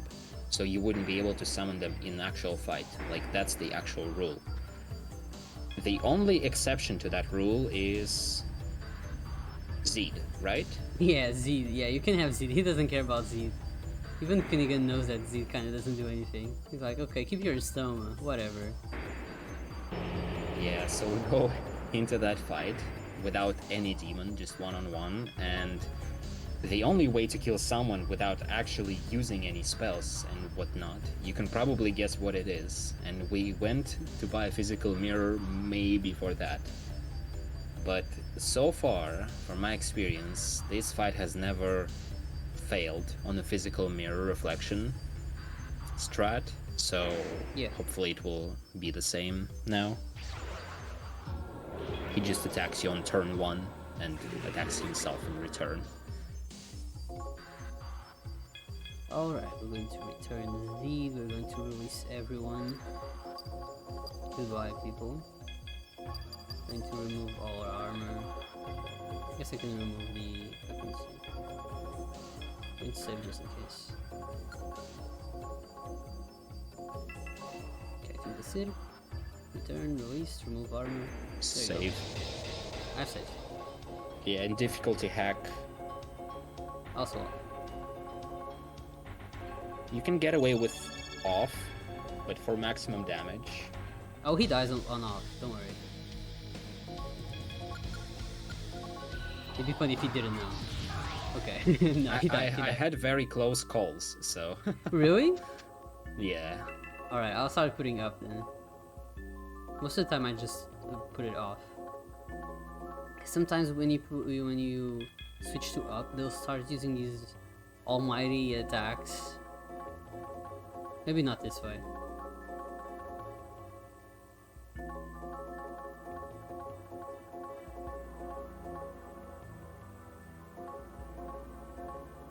We can also see that Yuichi has been acting slightly weird, like he's completely out of it, which Yeah. could be explained by being, held hostage and being tired, but is it really a thing that's happening here?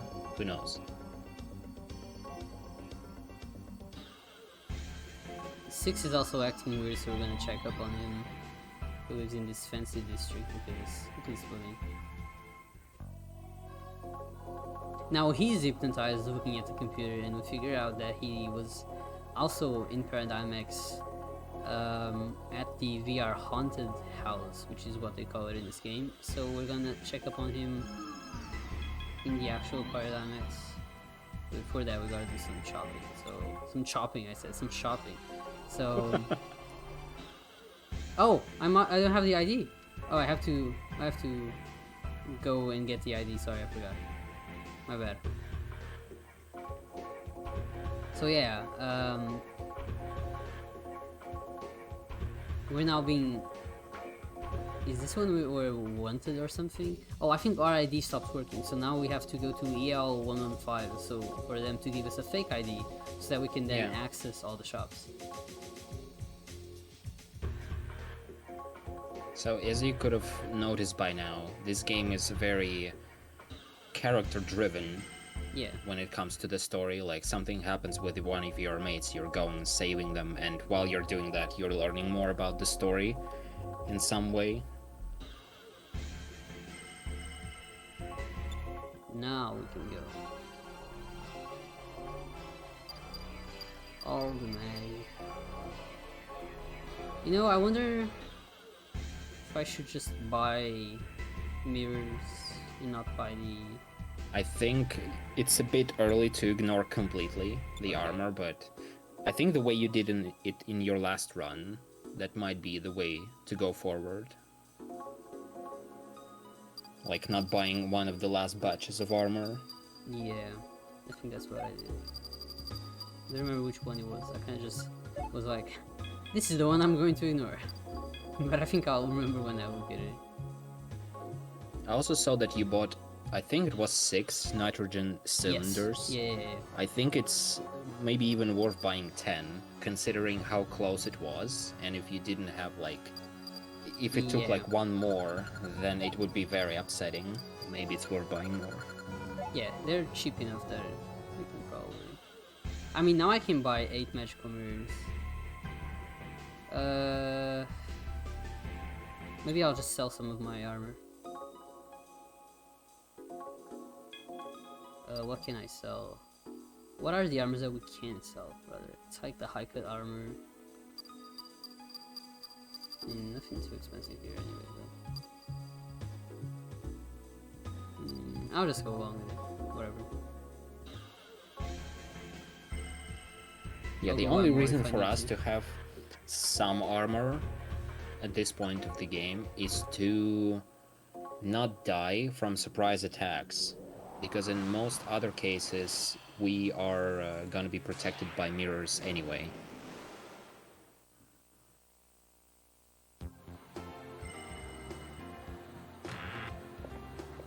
Like on PS1, having all armor is very important because we can't run away from every single fight with ease.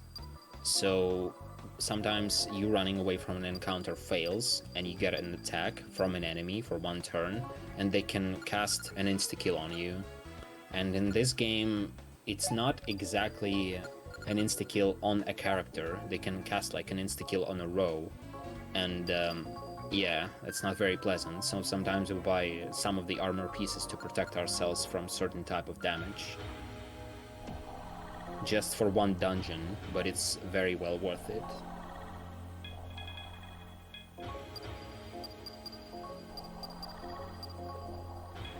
This is a haunted mansion. This is the place where Six, one of our team members, is allegedly stuck in the virtual world, so we're going inside to investigate.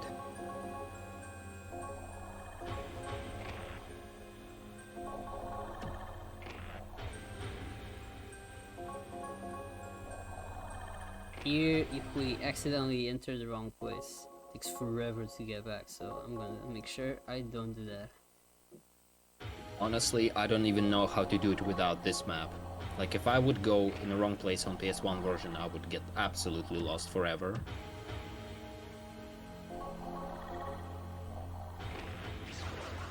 You can also step on the wrong tile and, like, kind of fall through the floor, I guess. And you'll be in the basement and you will have to backtrack all the way to the beginning, and yeah, just use map.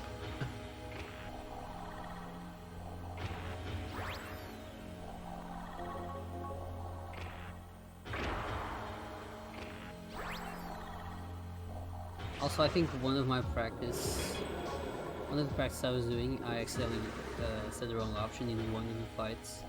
And you can still make it in one of the fights, but it's not great. Yeah, so while we're going through this dungeon, we're gonna be encountering Child 6 and having some, like, not exactly flashbacks, but looking at him being affected by this demon who's called Erica. And while we are listening to Six and waiting for Erica to appear on those occasions, we need to select an answer. And if you select everything correctly, fight with Erica, the one that's coming up, will be just against Erica. If you, however, selected something wrong, she will be spawning one additional demon for every wrong option that you have selected. And since we kind of want to end that fight as quickly as possible and with less mirrors used as possible, Yeah. the more enemies we have, the worse it's gonna get, so we're trying to not do that. We want to save the mirrors for the fight after this one. Oh yes. I'm already getting nervous. I still need to do Erica. Ugh, he weighs on me. Mayone. I don't know, like, after seeing the cylinders being thrown at the end there, I kind of have some hopes for that fight. No, Toxic, no. I got very lucky. When I was practicing, I died 10 times in a row with this cylinder strategy. It does not work. But at least it gives a chance. Like, I mean, yeah, because it does. But you prior need to to that, really... it's just use mirrors, and if it didn't die, well, that's the end. But I mean, yeah. The cylinders do work very well, but you need to rely on them freezing the customs, and it just doesn't work sometimes. yeah, Many times, I guess dare it's say. chance-based. I wonder if after I wonder if when we're... I've actually never tried this, but I guess we could try. If after everyone's dead with Perfect, we should just switch the damage to down. To easy. Because we're just attacking normally at that point. Maybe that could work. We could try that. I'm not sure if that will deal more damage, but maybe they won't kill us. They probably won't hit us anyways, but I guess we could try. See if there's more damage being dealt like that. Problem is that we will not have any armor on us, so it might get a bit wild. With yeah, us, I mean, yeah, they kill us anyway. We'll check.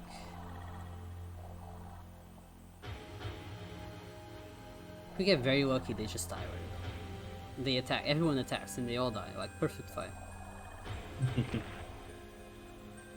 So yeah, we're done with 3 areas in this haunted mansion. Now we get to the very top where Erika is. It's on the 6th floor, and yeah, this fight, I don't have much luck in 3DS version with it, if I'm honest. Like, I very rarely get through this on a first try, but more often than not, it does work almost the same as it does on PS1 route. Again, like, saving here takes very little time, so retrying it is not as painful as it actually could have been. The worst part is really just a little cutscene, but Yeah. still. It's obviously much worse in PSX, where saving takes time and loading takes time, and Yeah. The worst part is restarting, like, console, because you want to reset the console to try the manip again, and loading on PlayStation 1 or rather PlayStation 2 or God forbid PlayStation 1. That's just a big no. I forgot to change it.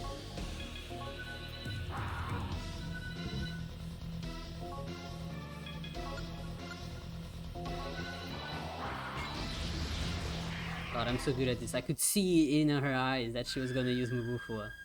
I could see it. Alright, that was lucky. That was really lucky. This is remarkably lucky, oh my god.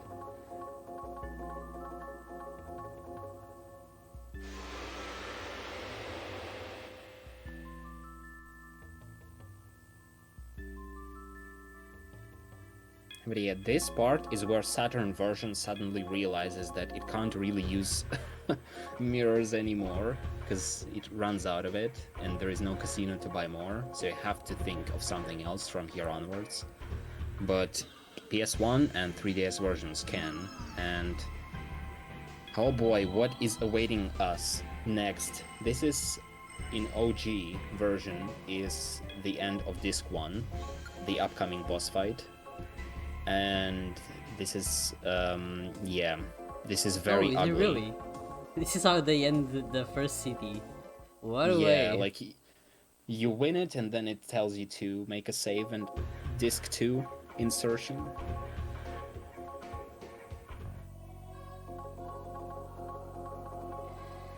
Alright, here we go. So, yeah, 6 is fine. But we Yeah, are 6 not is fine fine. now in real life, because we meet Mayone here, who is a member of Phantom Society, and he wants to kill us, and yeah. There are 6 enemies here. On PS1, you can kill them pretty easily with Manip. On 3DS, not so much. So now we're gonna throw mirrors in their face and pray for the best. This can take some time. Yeah. Unfortunately, they absorb a lot of the spells that we're trying to use against them. Even the Mizuchi isn't dying. Disastrous. Okay.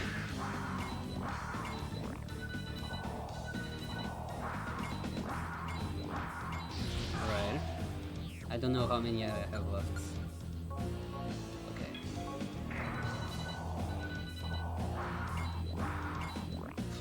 Right.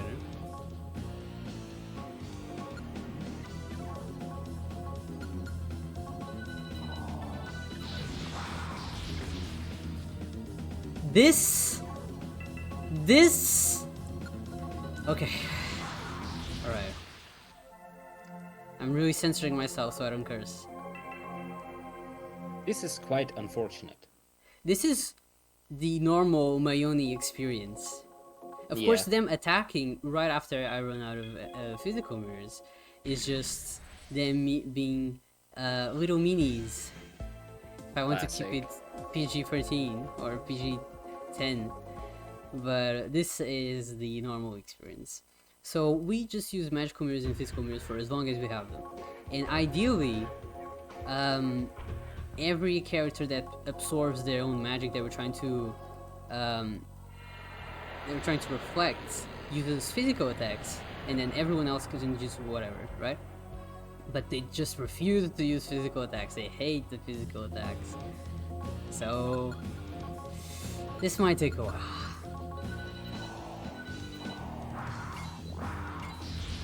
You got the fold, you got the warp around. Attack. Okay, it's only these two. You would think this would get easy, but these little friends. Oh! Okay, only one friend left. Come on, friend. Oh, you're so beautiful. Oh, I love it when you attack me. Come on, just one cheeky attack. Please. How many? Oh god. God, why? Maybe if I give him Like some... you can wine? even juggle mirrors around, and it sometimes doesn't help. Like it doesn't really shake around their Honestly, AI. switching the difficulty to down doesn't really make a difference, I noticed. Okay, he's frozen. One more. Come on. Oh! Oh, second try! That's really good! Oh, that's so good. It is Wow. really good. Okay, that was very lucky. And now to finish the game. And now to finish the... Yeah, there's more of these, but... this is the worst. We finished City 1. Look at that. Oh god, I'm so nervous. That can take so many tries, you don't even know. Alright, we are out of mirrors though, so we're gonna have to get more. Yeah, and Mayone has planted a bomb onto our track, and we're trying to escape the explosion, and we sort of do, and sort of without casualties. But we can't have that hideout in that parking lot anymore, so we're gonna be moving to another location.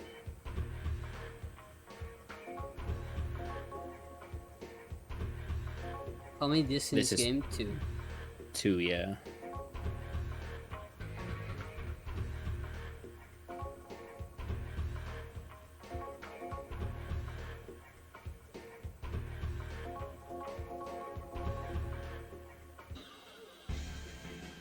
Yeah, I guess you can play the demo of Persona 1, 2.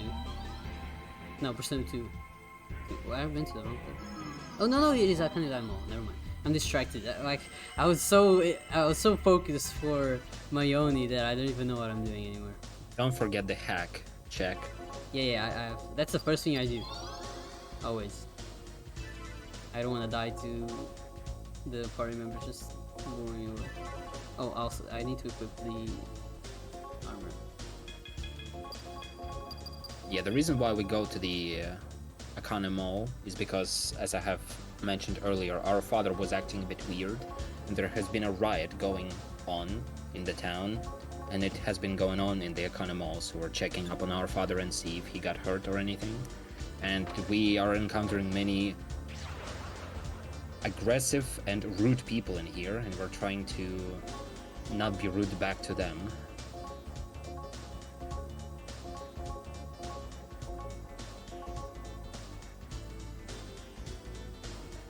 Alright, here we go.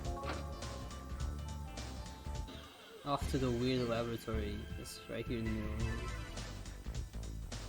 Well, no, they're just warehouses, but you'll see. Yeah, this is a very short dungeon, and it's not very visible on the map, but there are doors that are colored differently, and depending on which lever you're gonna pull down, different doors will be opening. And in some cases only one lever can be pulled down, in some cases 2, so We're trying to make a route for ourselves to escape this floor and then the next one.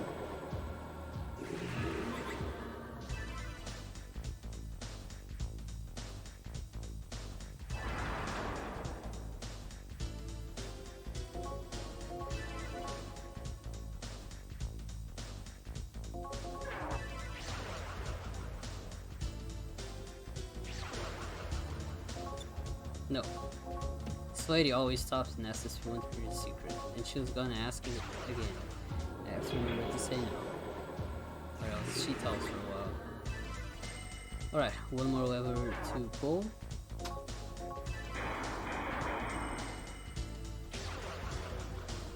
There she is. No. Okay.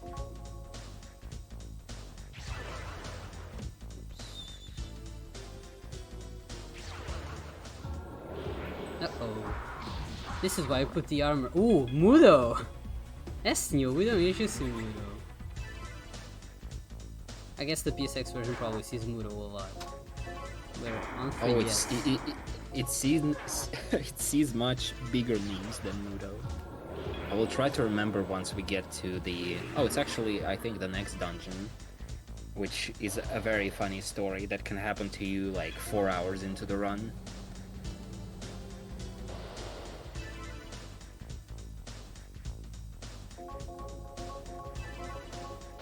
Yeah, that's almost about it for this dungeon. Now we just have to go through a couple of underground rooms. And here's our father, Mr. Marathon. It's him.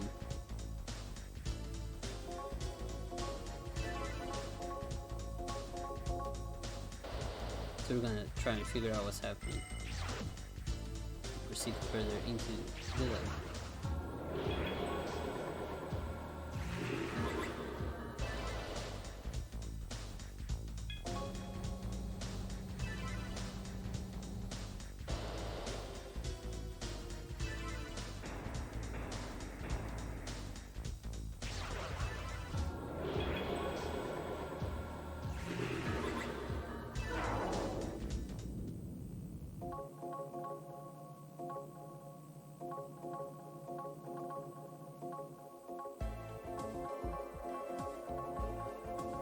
Oh, here's Kyoji again.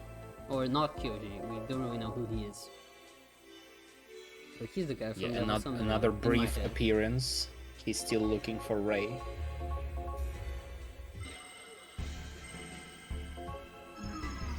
Okay. Now we go to our new hideout, which is now in Hiroshima.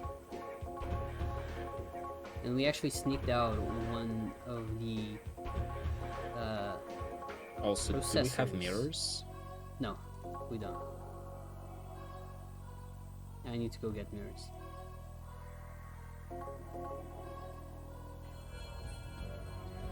So yeah, they apparently produce these processors called crypto chips, which is not the crypto that we're used to. This crypto has demons inside of it.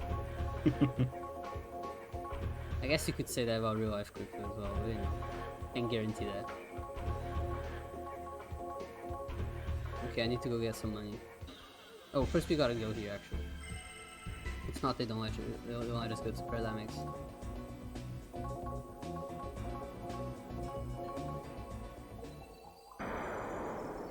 Same thing. Oh, it's not an exit. Oh, it is actually. I was like, it's not an exit. Okay, so I'm going to exchange all my magnetite.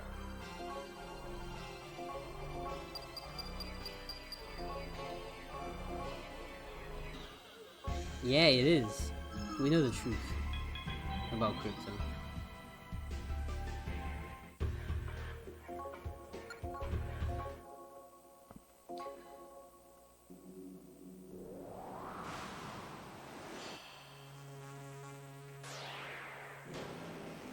Yeah, I'm not sure how many you want to use. Probably 3-4 should be enough, but we're gonna be buying them anyway in like a couple of dungeons. Yeah. I might as well get as many as I can.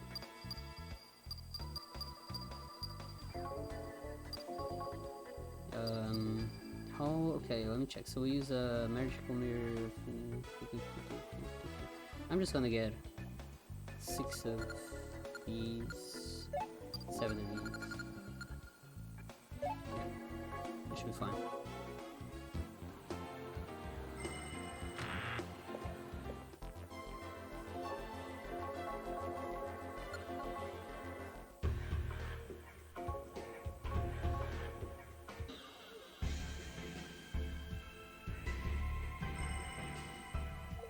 Alright, here we go.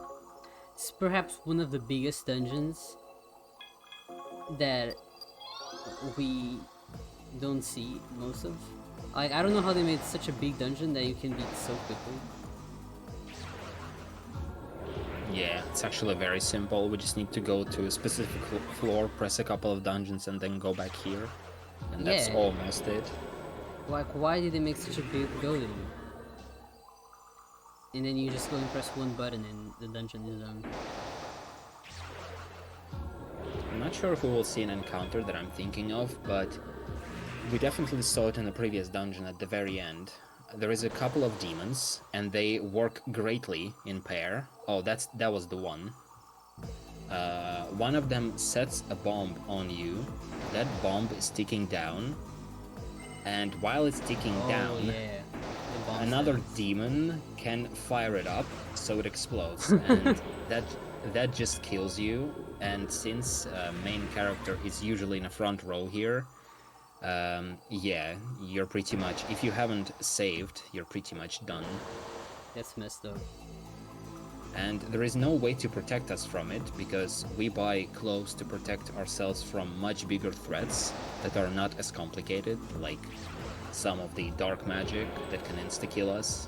That's way more important than something that can or cannot happen, like them using their spells exactly this way, like bomb and fire, is super rare, but when it happens, it's very, very annoying.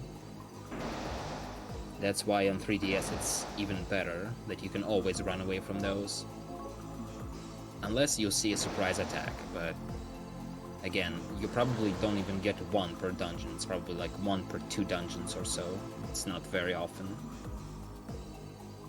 Wait, it's not this way. We'll go back up. The Dark Casino Shadow requires many points needed for the entire game. Remember to go this SMT or Soul Hackers. There's a casino manip in the PS1 version of SMT and there's a casino manip on Devil Children, which I did earlier, but I don't remember any casino manips in SMT2. In theory, you can do the same casino manip for SMT2 PSX that you do for SMT because they have like the same engine on that. At least in theory, you can. I've never actually tried it. But yeah, Soul Hackers, maybe the PSX version can do a casino manip. Is that true? No, I haven't heard of that, and unfortunately we have to keep going back to casino to buy more and more mirrors, so can't really get away with just one visit, because we always are short on money, so we have to keep exchanging magnetite. And we'd only be able to get 10 mirrors anyway, so... Yeah.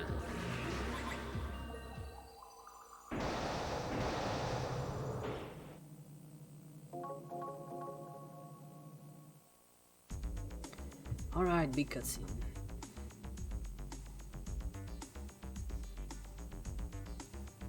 This dungeon has a couple of cutscenes, and both are quite long. Thankfully, or rather not thankfully actually, we have to keep watching second one if we fail the boss fight, but we don't have to watch this one. Hopefully we will not fail the boss fight, but since we are relying on mirrors, you know. Sometimes they're unreliable. Look how cool this cutscene is, with them making the crypto chip. I appreciate the cutscenes actually, because I get to rest my hands a little bit. Exactly, especially on 3DS. Yeah.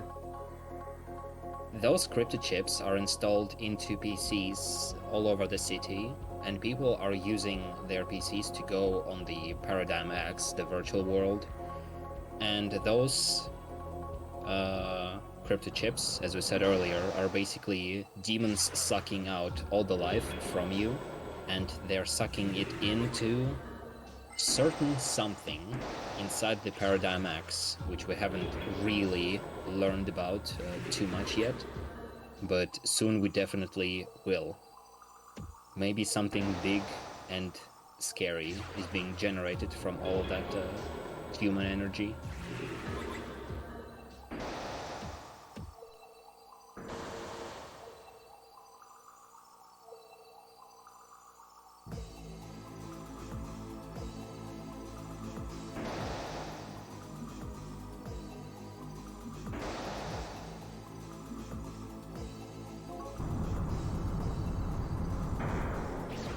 Alright, here we go.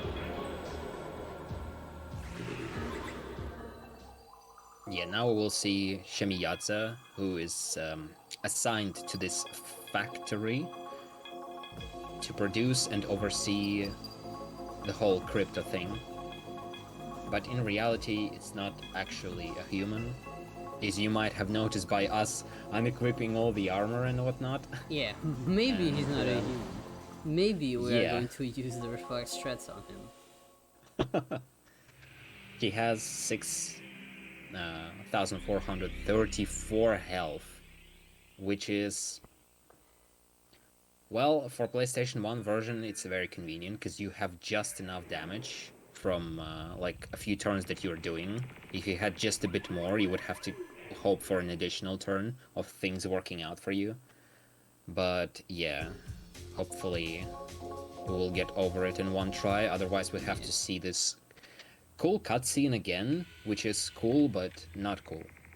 Our timer would be slightly bleeding.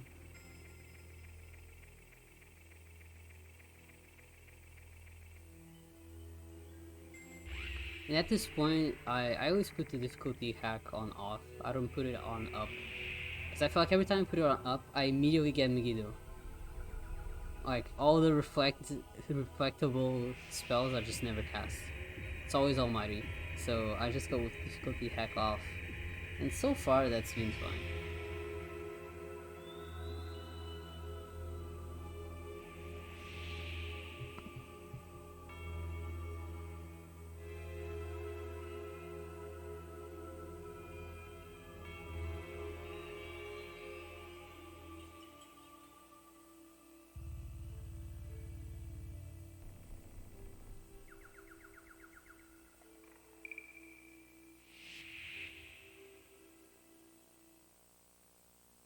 Alright.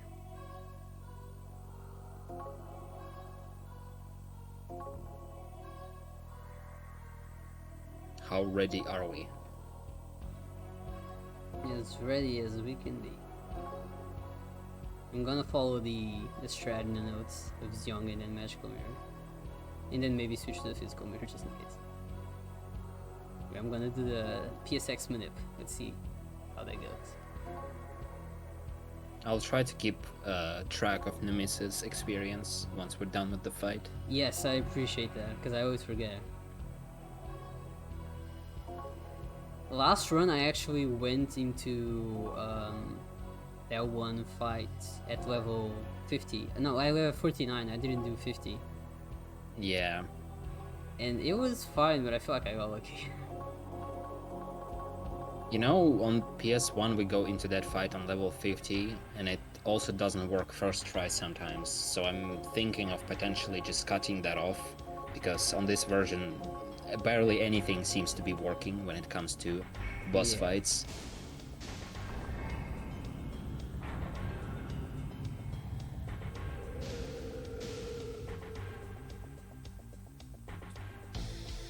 Alright.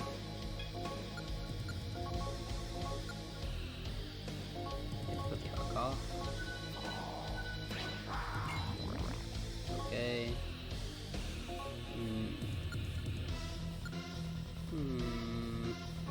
Should I auto or should I do the 2 mirrors? I'm gonna do 2 mirrors just once.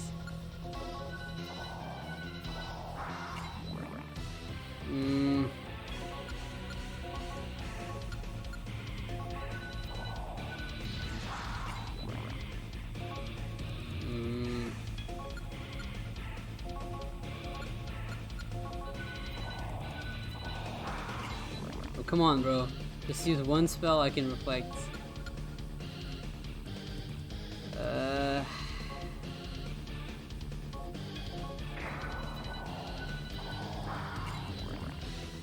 This is remarkably unlucky.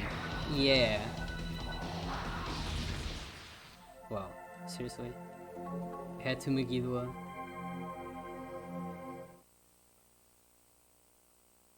Well, hope you enjoyed those cutscenes because we're gonna watch them again.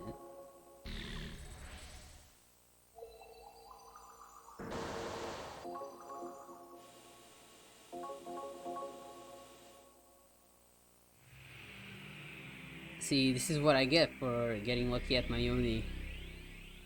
Megiddo to the face. They are great cutscenes. I like them.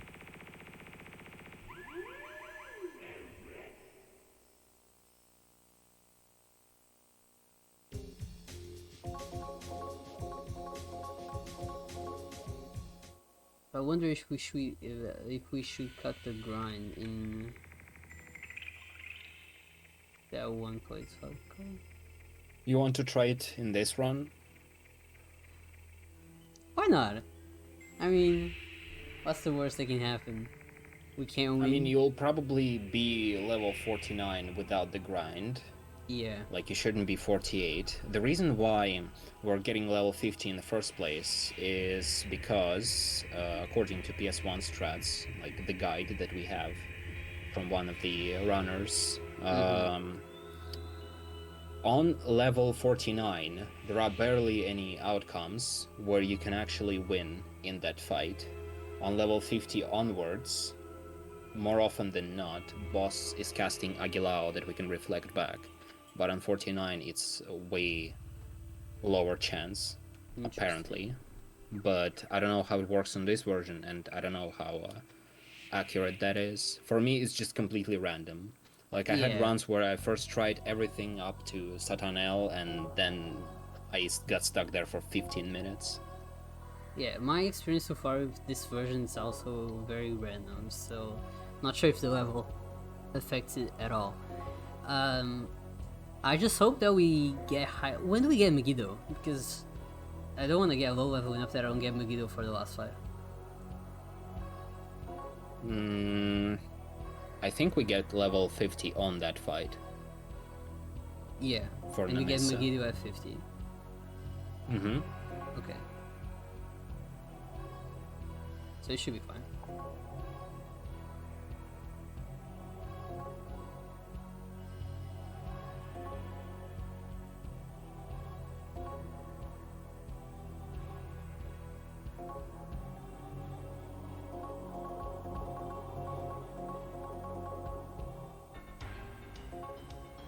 Alright, attempt number 2.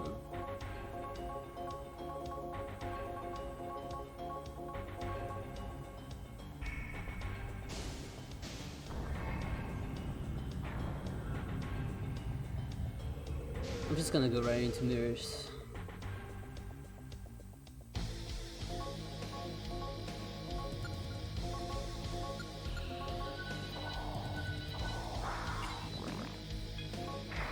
Come on. There you go. Alright. Kinda wasted 2 physical mirrors there, but whatever. It's not a waste, it's an investment of physical mirrors. Exactly.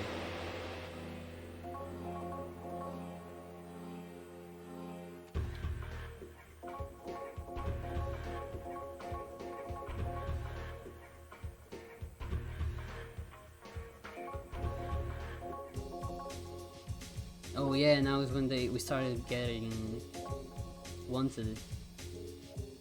So we have to run away. All our data gets leaked. But we also have a VR. Oh god, what are they called? I keep forgetting your thing. A soul hack. We have a soul hack to do. So we have no time for this.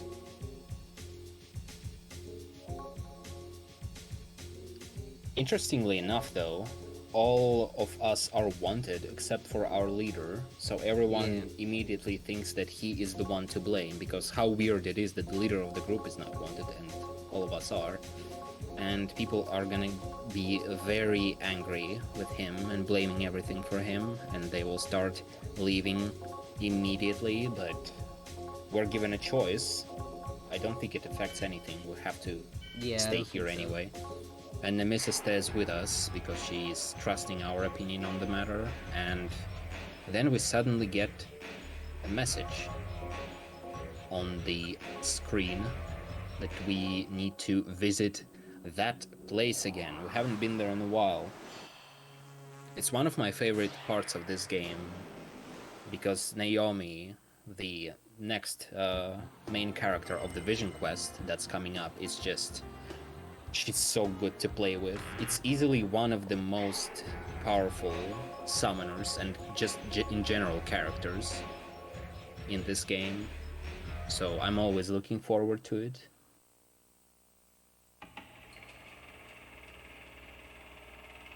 You need to remember to change the difficulty back to that one. Yeah.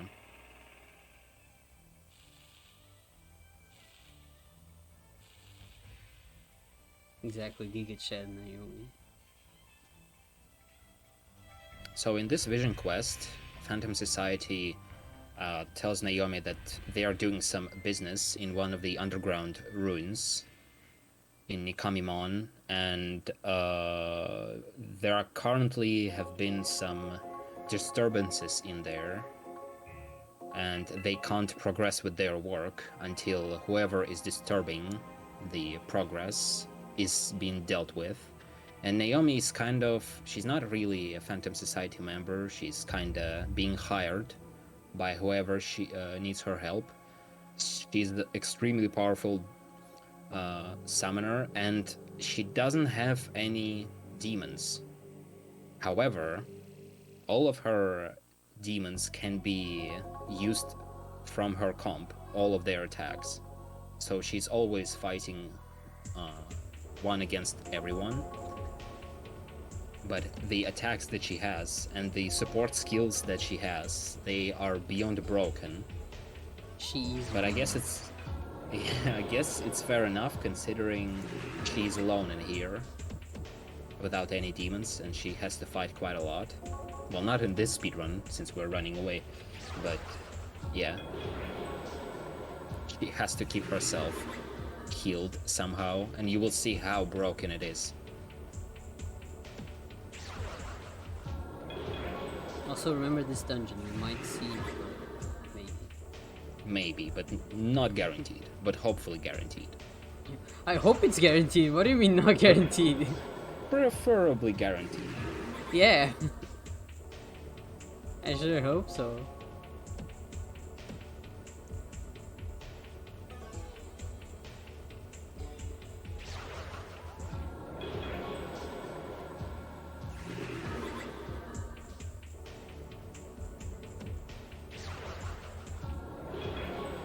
So, some of the spells that Naomi has, for example, she's dealing damage with Kurikara Koku Ryu, which is a spell that hits multiple times, and it's gonna be dealing like almost 1000 damage per hit.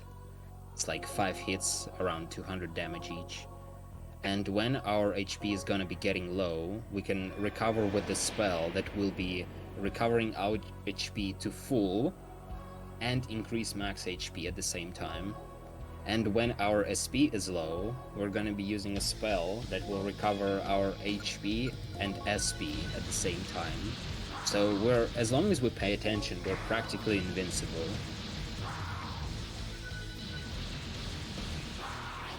I'm actually gonna play it very safe, because I haven't saved in a while. Yeah, when I see like that I'm 2 hits away from being dead, I usually just heal, because no reason not to. The most important is to check MP, so you could use a spell that recovers MP, which sounds kinda awkward, but it does the job. Yeah. I've never even run out of MP in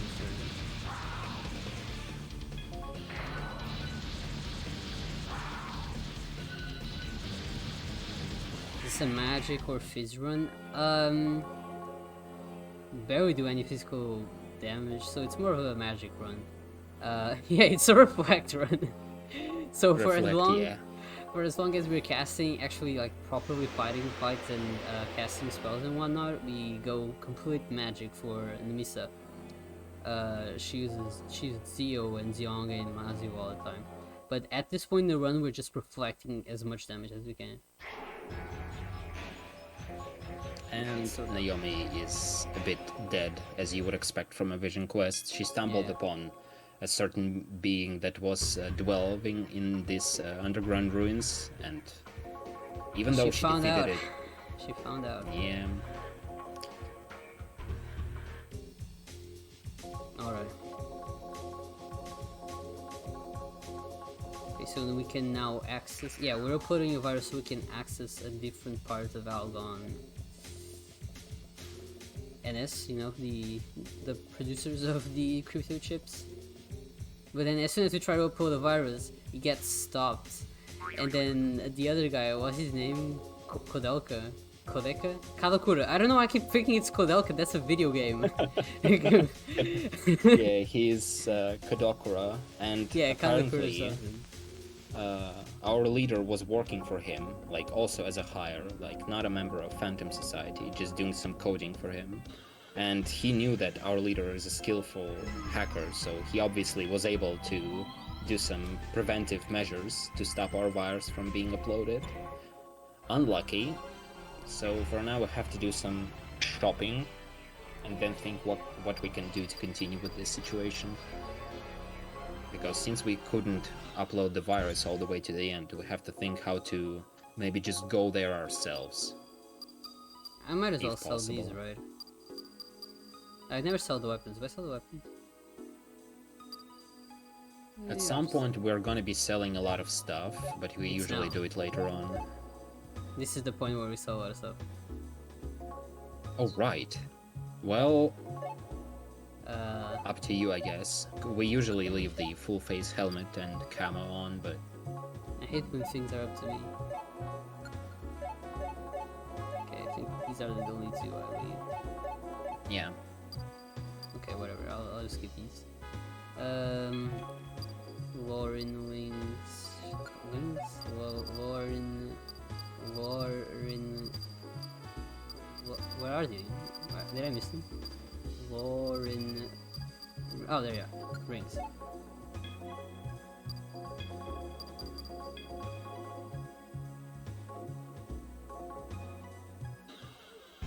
Okay, so I might get the... That's wrong. No, that's the right one. The core shields. But I won't get the Segaki rises if I'm skipping the fights. Yeah. That's probably the play.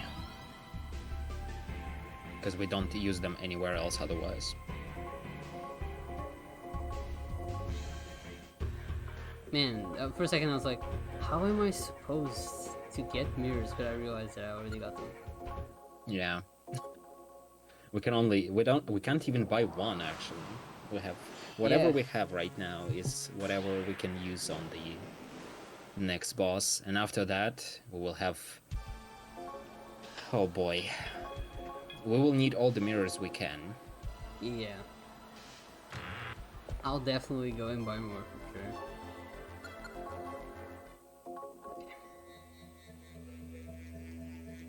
So we couldn't get into the Algon Soft building, the main building, just through the front door. There is some sort of a barrier. The policeman has stopped us from going any more further.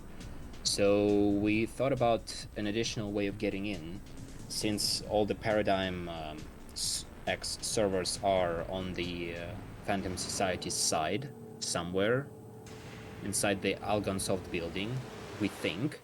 Then Nemissa thought maybe we could just go through the Paradigm X into those servers and just travel into that building that way. So the same way that we're going into Paradigm X from our hideout. We're just popping up on the other side, essentially. And Finnegan so here we're gonna... Yeah. and we want to choose cooperation for him, otherwise we'll have to fight him later, and we don't want to waste more mirrors than we have to, so... I really like the music in this area. Yeah, same.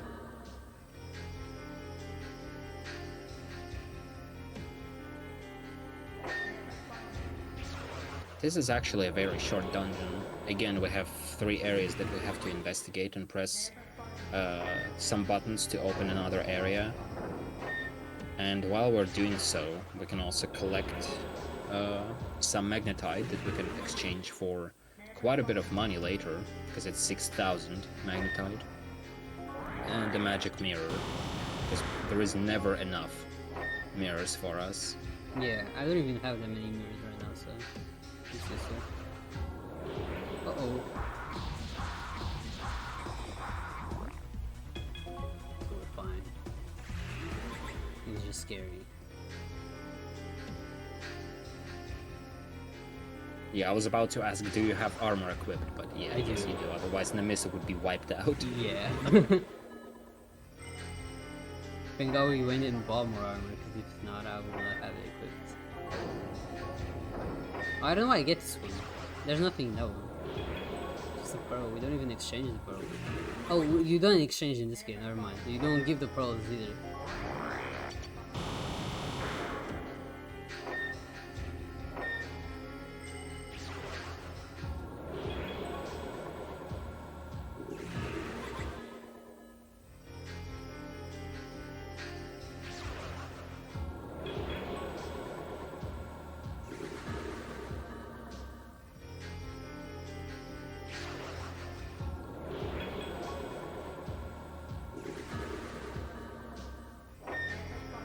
Yeah, the only place where main character actually deals damage is the very beginning, where we're using our gun. But that's mainly because Nemissa is not strong enough. Once she becomes strong enough, our gun by that point is absolutely useless, so we're just guarding or throwing items around.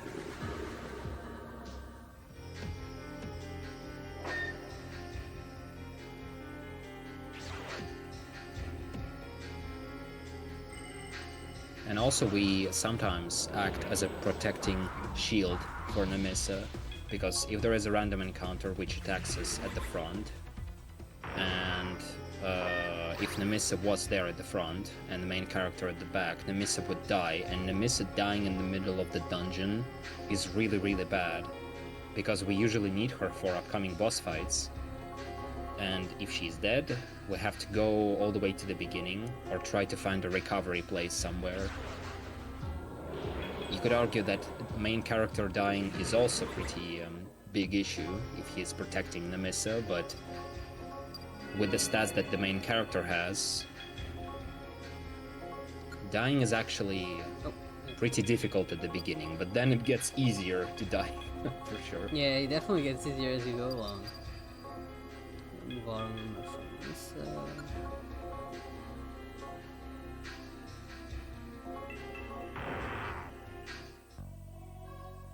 Alright, one more fight.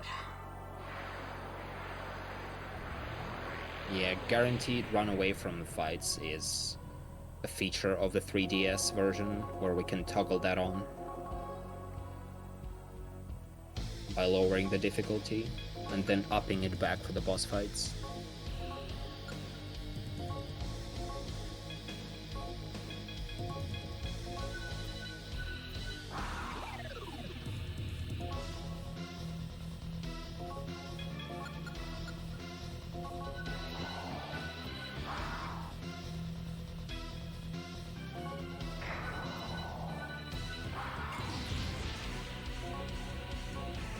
Damn it, she was guarding!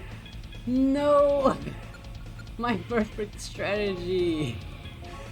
What do I do now? She's silenced! I'm gonna have to guard again.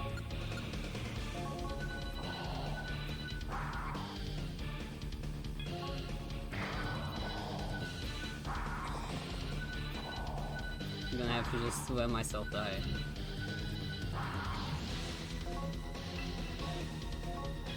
Guess I'm... She's silenced. I wanted to check. Do you know if he reflected Dio? Because I was like, oh, I'm not gonna use Dio because he might reflect it and then I die or something. Yeah, thanks. I think Zio at this point wouldn't even, or Zionga wouldn't even make much of a difference. Yeah, because we still need 3,000 damage. Because this boss has 9,000 HP.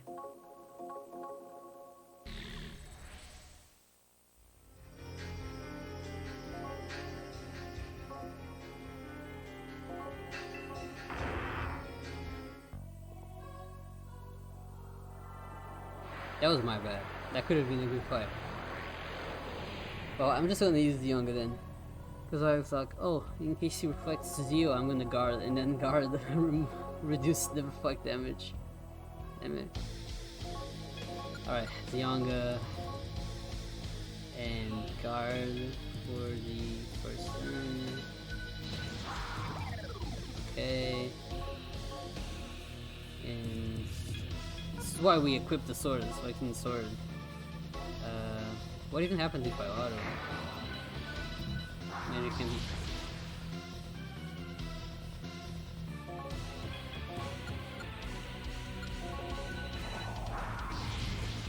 I guess I should have used physical mirror already.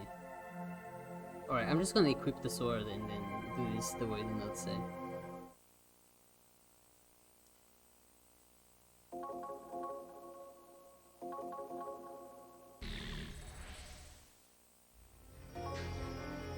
It's actually pretty scary how it kills main character with all the armor equipped. Pretty much in one shot.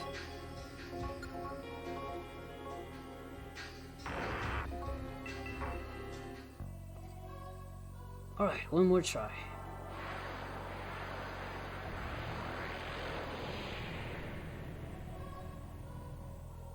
The game is just letting me rest a little bit before the Umami monolith. I appreciate it. Okay, so sword, guard. Okay, sword.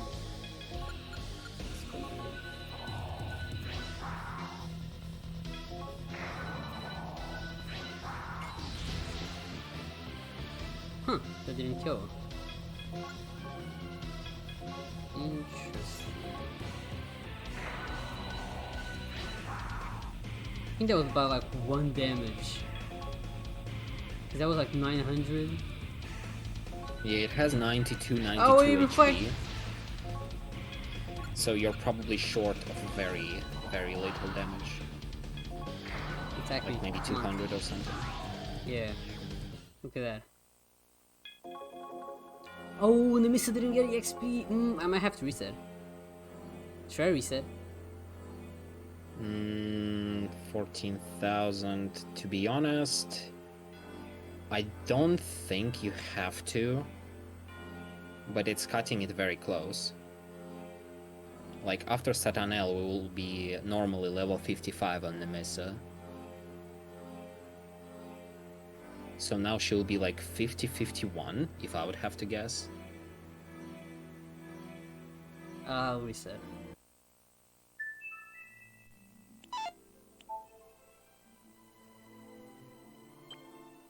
I'm already not doing the grind. I don't want to risk it damage. Imagine that we're just too weak, and then the Megiddo doesn't do enough damage and we die. Something like that. At the very end? Yeah. Technically, good point, yes. Oh.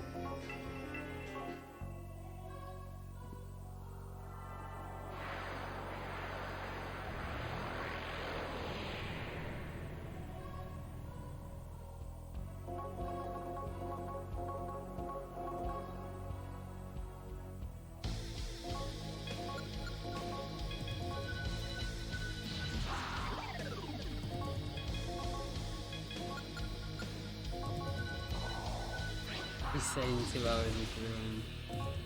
Okay. Alright. Okay, that's much better.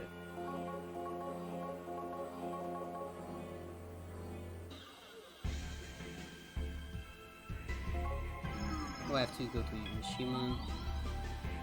Back to the hideout. Oh, here's Yuichi.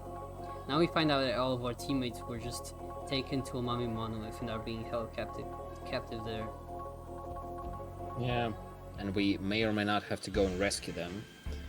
And we find out, or I guess, that Yuichi has been brainwashed when he was kidnapped by Finnegan in the middle of the game, in the Umami float.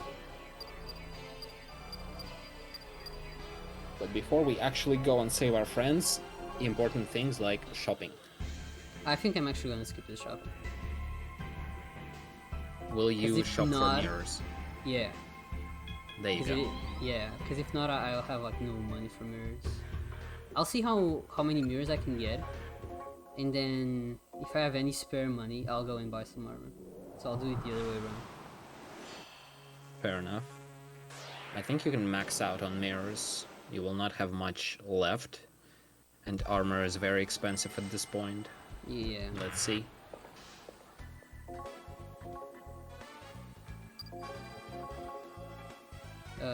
In fact, let me just check. Let me check how many mirrors I have. 3, 5.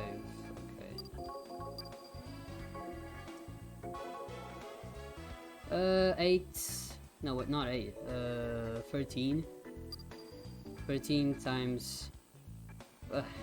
Oh, the math. It's 650. That's how many I need. 650. Yeah.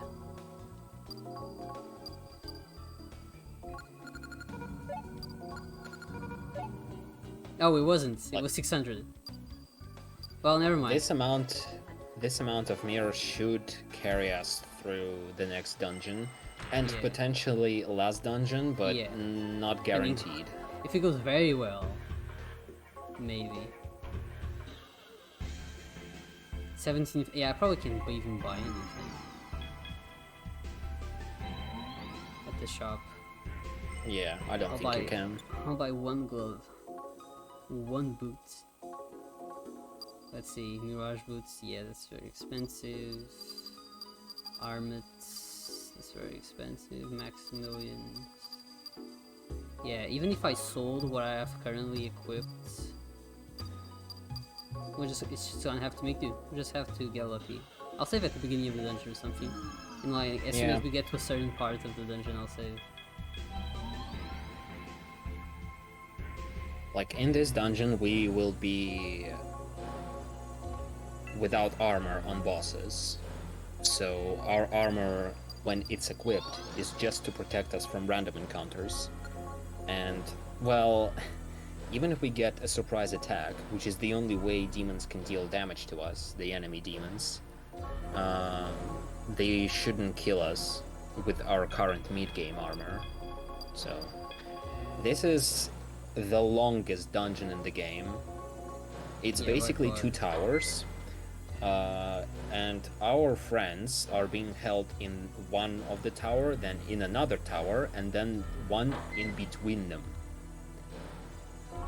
And to get to that in-between part, we have to get access codes to bridges to move them close to that part, so we can use those bridges and basically climb up, quote-unquote, and meet our third team member, the leader, who is being captive there.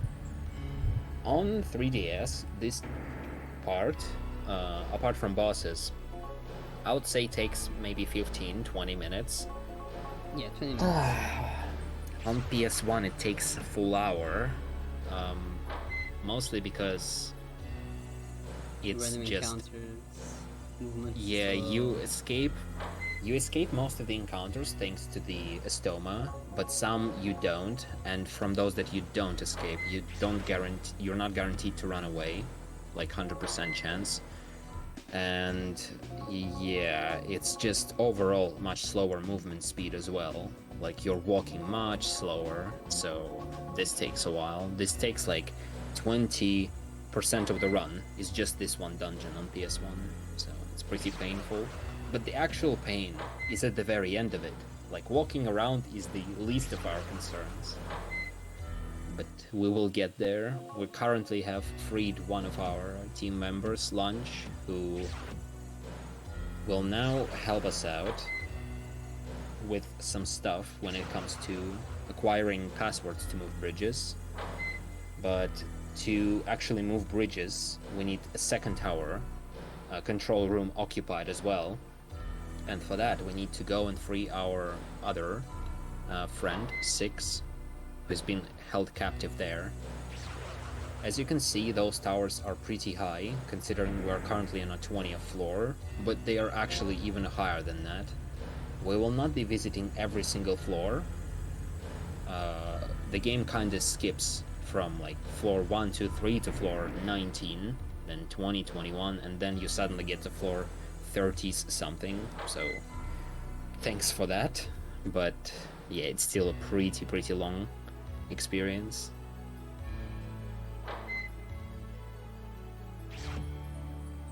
Imagine if we had to go through every single floor. My god.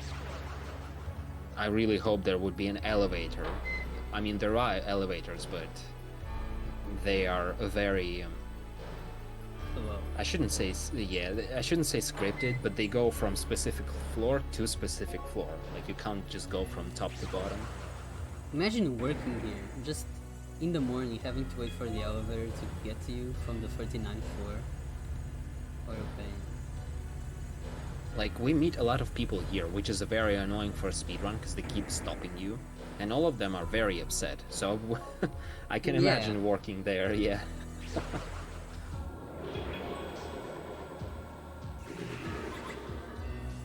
Is there repulse water? No. Okay. It's probably just a high-level encounter.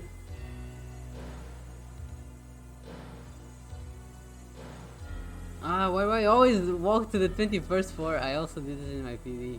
Absolutely cursed. Yeah, I was about to say, like...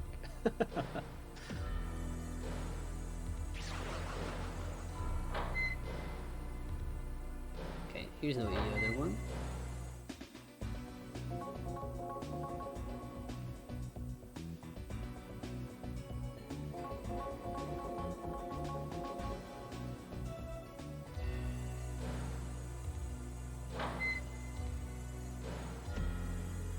Whoops.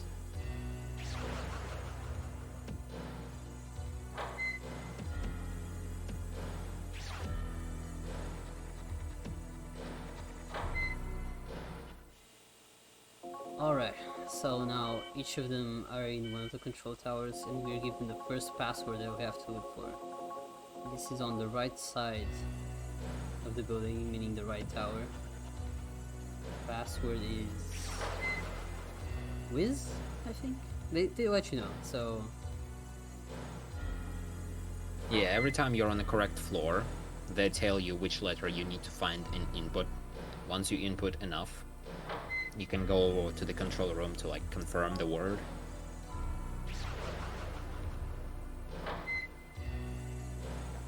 When you have the entire map mapped out, it's very easy to tell which one it is because the corridors are shaped in the letter.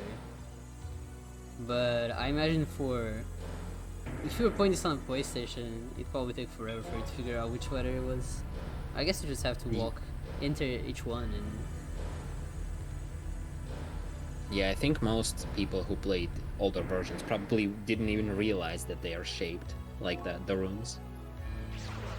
Hey, what is this SMT1 slander going on in chat? I am right here. Have some respect for the runner, please.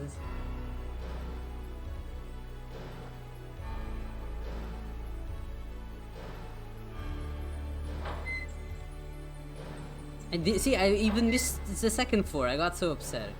I was like, don't we go to the second floor?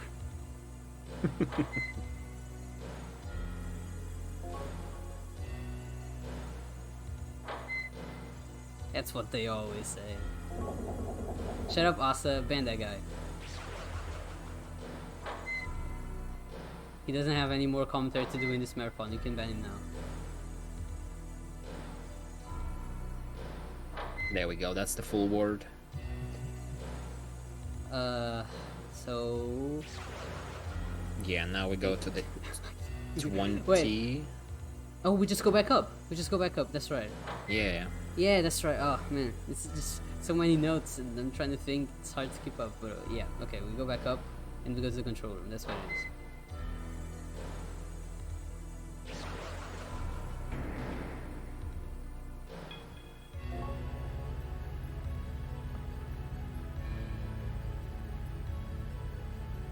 Okay, never mind. Maybe there's no SMT1 Slender going on.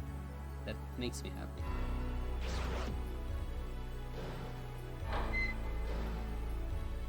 Okay, 20 of 4, control room.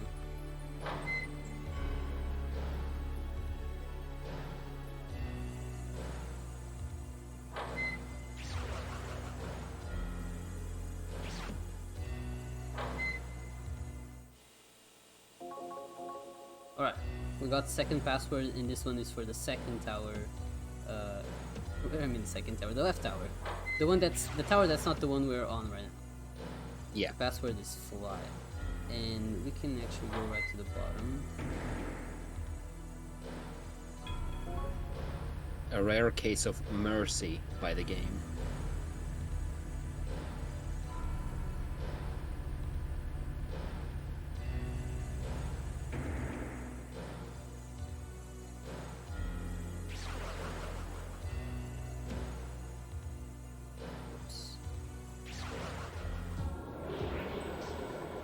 Oh, the mirrors!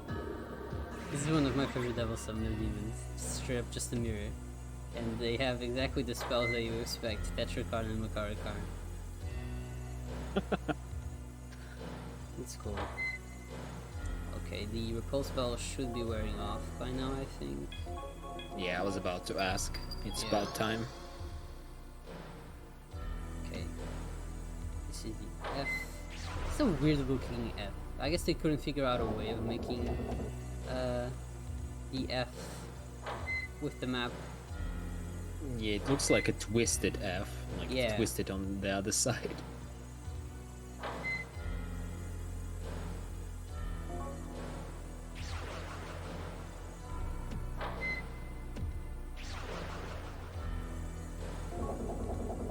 I am using the Stoma. The repulse waters have the Stoma effect. We also use actual Stoma for a while. Yeah, Stoma in SMT1 is busted. It's the best way. It's how it should be. Dare I say. Hot take.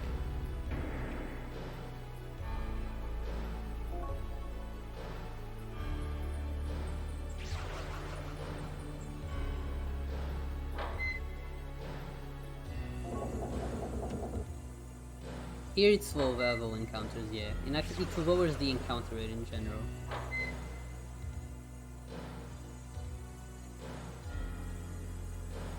Okay. I wonder if we're gonna see Oberon design from one of these encounters, because usually he tends to appear. We got certs. But yeah, I think I remember seeing Oberon, but I might be mixing it up with Devil Summoner because we see Oberon a lot in Devil Summoner PSV. Alright. And so the tower's moved. But it's not over. You wish. Yeah, we'll have to move the second bridge as well. Well, rather the second time. So we're doing this again, but with longer wards. So more floors to visit to activate those letters. Is that Is there an encounter meter in this game? Yeah. Bottom left. Ye- Oh, it's not there. Oh, yeah, it's an install Yeah. thing. We removed it. It is, yeah. You can buy software for your comp to display the encounter rate. My favorite thing, I haven't used it in the casual playthrough, but just as a fun thing to remember, is that there is software that you can install which stops your auto repeat attack if your health is too low. So if you're getting carried away when fighting someone, the game just stops it for you. which sounds kind of useful for a speedrun, but I guess our measurements of being close to death and what game can think of it are probably not the same, so... Yeah.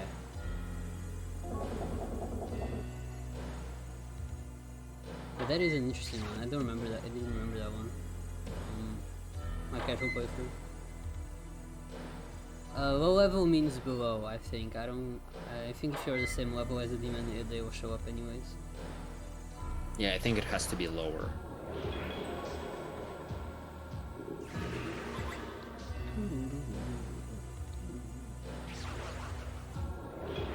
Oh, my heart stopped for a second. I'm always scared of this happening.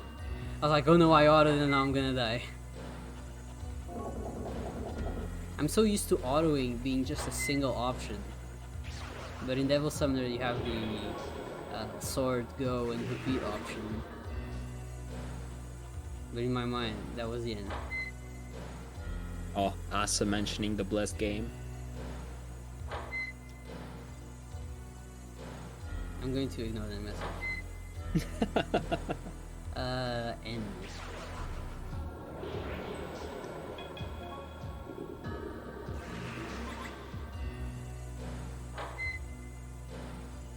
But yeah, that was a bird. I know which one he's talking about, but I forget the name. And that bird is really, really good in Card Summoner. Oh, we got Titania. So maybe we can get Oberon.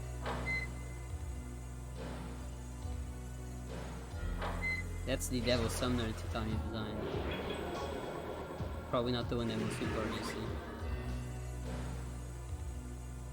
I like that one, but I agree that the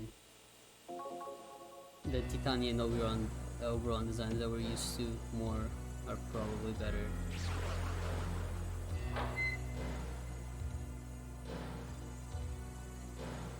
Okay. What do we do now? Take the elevator to 20S. Yeah, we have one word left to assemble, which is Pixie. Pixy. And after that, we are mostly, almost, maybe done.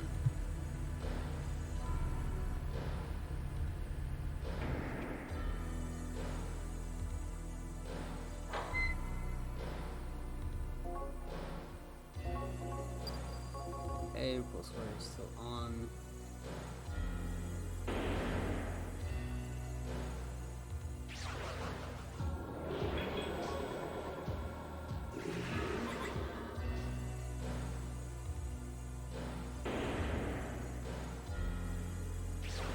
Yeah, on 3DS version we are, well, on PS1 as well, really. We're trying to avoid random encounters because, as is, we can't really fight them. Because we are too weak and our main source of damage is reflecting the damage back.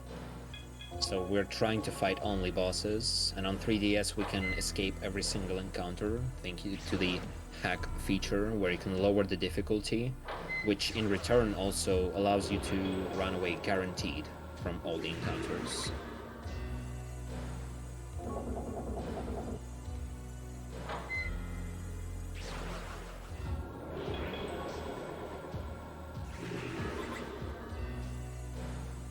Yeah, 3DS route is basically a PS1 version, like the PS1 route with little adjustments on what items to buy and where to use more mirrors, but the concept is the same. And Saturn version is very different, because Saturn version consisting also of on 2 discs, and disc 1 you can do pretty much the same stuff as you do in PS1 and 3DS, but then you realize there is no casino in Saturn, so you can't buy mirrors, so you have to think of something else, and that something else is, as you might have guessed, recruiting demons and fighting encounters, and not encounters, the bosses, normal way, just casting spells and dealing damage, and potentially dying. You know, that's really weird, because in the Sega Saturn Devil Summoner you can definitely buy mirrors. So it's weird that they didn't give you any option to buy them. Like in the Devil Summoner 1 Sega Saturn, There's no casino, but they're just sold at a special shop. So it's weird that they just removed them from Soul Hackers. Yeah, maybe they thought that it was a bit too convenient, but I don't think And it they is. That's why it's good. were. Yeah. Uh-oh. I was just, I swear to God, the thought just crossed my head of, I didn't really save the entire dungeon. Well, I Yeah. sure hope no demon kills me. And immediately an enemy surprise attack. I usually save somewhere in the middle, but Yeah, I know, I just went along with it, I was focused. But it's probably worth healing, to be honest. Because if it Yeah. happens again, Nemissa will probably die. We have revival beads, but just in case.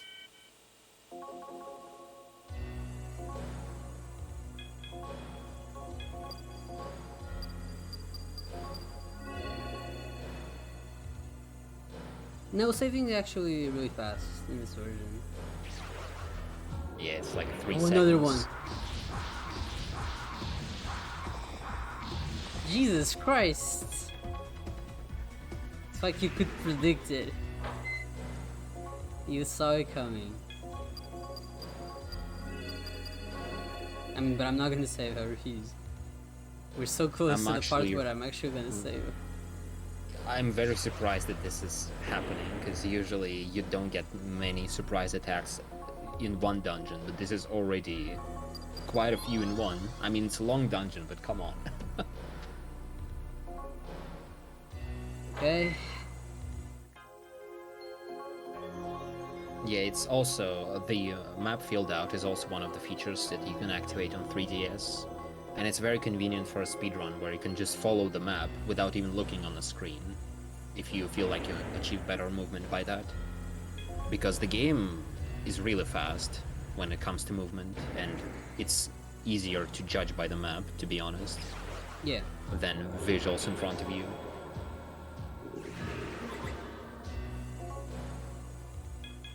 Okay. Remove all armor.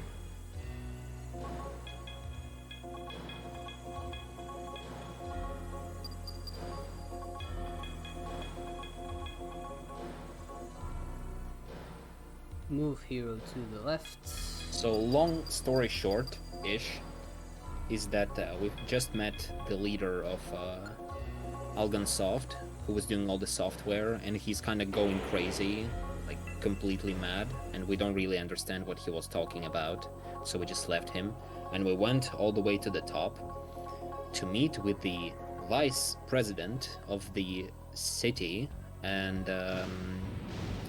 who could have guessed that it actually is someone else and not an actual human? Oh no, I love this what design. a surprise. Oh my god, I love this design so much. I'm so glad they brought it back for Soul Hackers too. It's one of my favorites. It's so funny. It looks very fabulous. It sure does. And he's dead. Let's go. Amazing fight. Game just wants us to go to Satanel right away. That's right, we're gonna fight Joker from Persona 5. This is the best outcome that you can get, because the fight always ends in one turn if he's casting Spin Slash.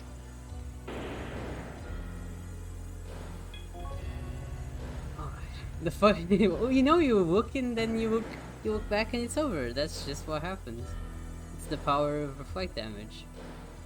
Yeah, we used Physical Mirror and cast Electricity Spell, and he used a physical attack, so all the physical damage went back from that mirror into his face, and that's a fast kill. But it can go much worse.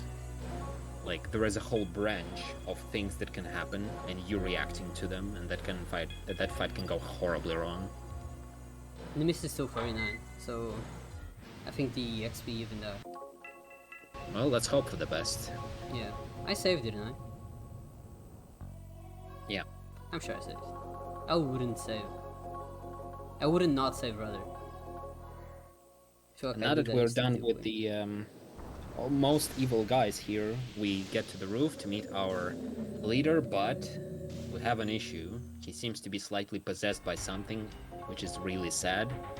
And that's Satanel, which is, yeah.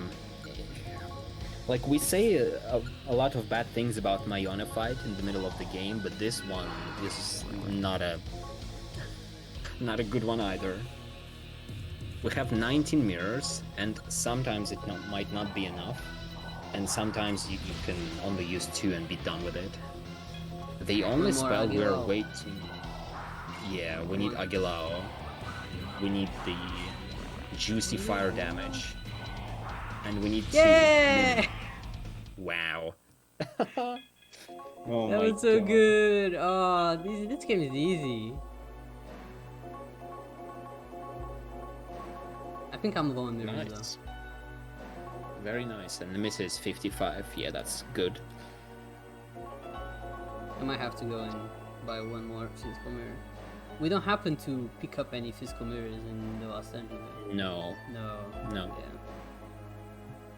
Like, going with 5 and 5 in the last dungeon is already pretty risky, because Kudakura, if it's branching out really badly, that fight, you might be without mirrors for the last fight, for the last phase. So... It's a marathon, so I'll play it safe. As long as I have the money, I'll go and buy.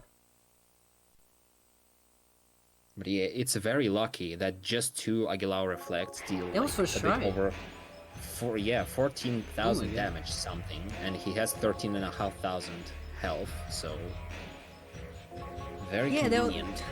That was my joke. I just said we were fighting Joker from Persona 5 because we killed Satanel too. My humor is being overlooked in this speedrun.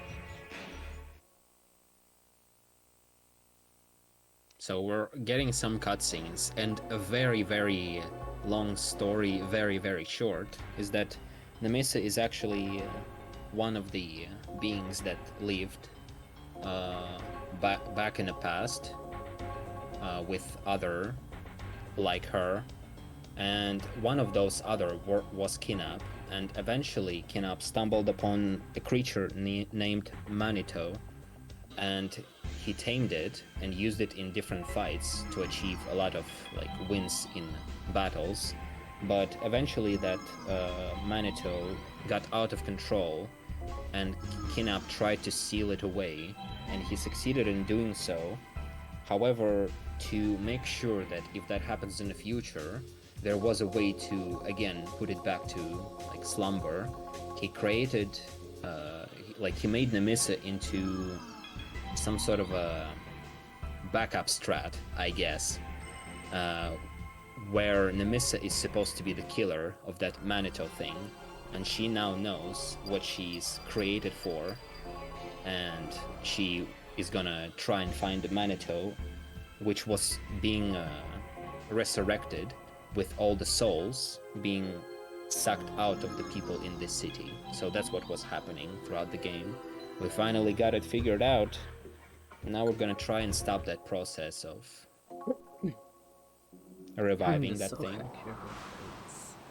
Yeah, that's what's gonna happen. Alright, the last mirror shop. We'll miss this. No, really. The last casino trip feels bad, man. It was great getting to showcase this run and going to the casino a bunch of times.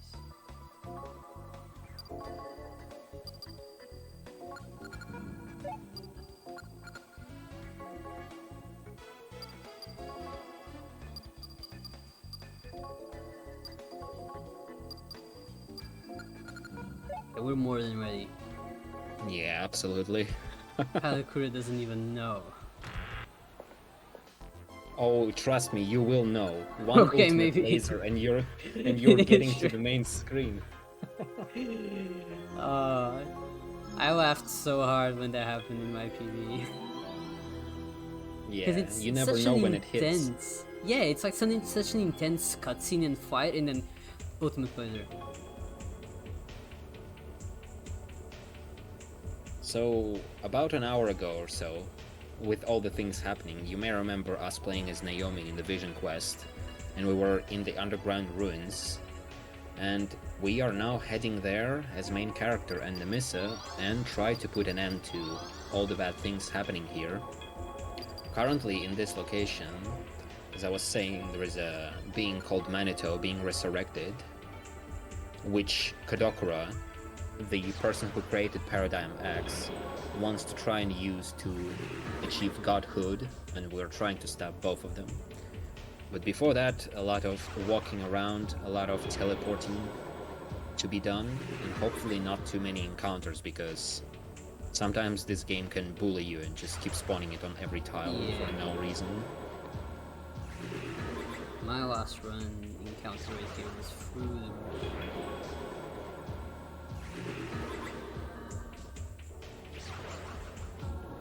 roof. Well, like right now.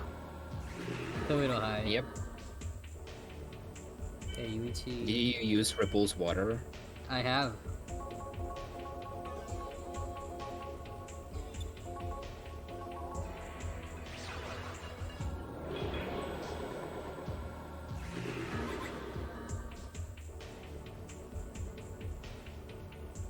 Here we go. Yeah, we got a call with Yuichi, and we need to answer specific things, otherwise it's getting a bit too long. Right, this is the part of the dungeon that we didn't really see in the vision quest. I guess she couldn't remember everything in her last moments. But in theory, she also had to cross this part. And I'll be honest, I never know which teleporter actually takes you anywhere. I kinda just guessed. Like, this was the wrong one.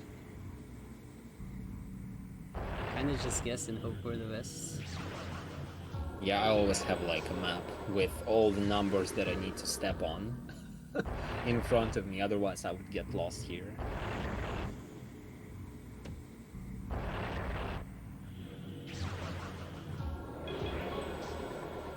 You want some company? They can go find it somewhere else. I got stuff to do.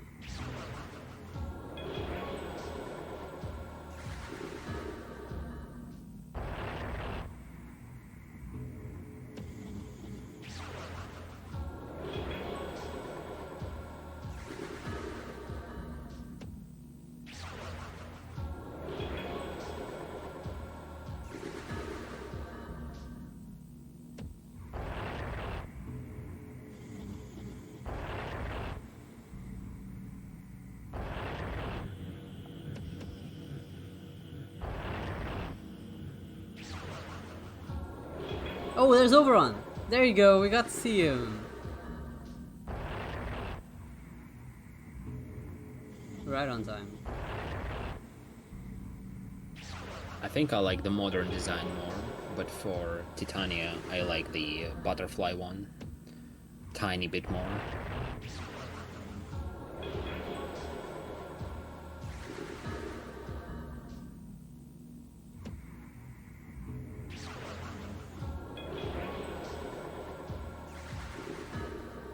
Whole chunk, this one. Right.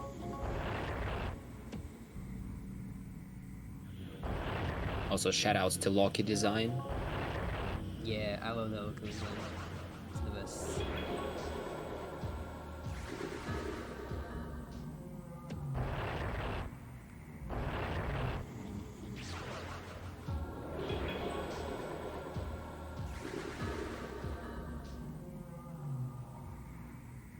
Okay, almost there. Now, Yes. I found out that you really have to put the will play here. That was, by the way, that was completely accidental. That was not on purpose. And if you say no, it puts you back into the beginning of the place. Yeah, here you have to check out things in a very specific order and do very specific things, otherwise, yeah, you're going to the very beginning of the floor and it's such a big pain. But not as bad as what's awaiting for us in a second. Alright, so you already know the drill. We remove everything. We save. And we, as the notes say, pray perhaps. Yeah.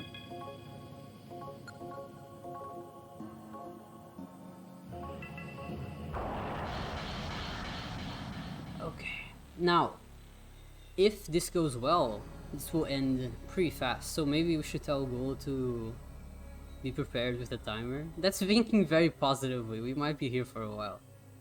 But if it goes well, the time ends Yeah, it's on like the fade 2 out. minutes, 2.5 for now.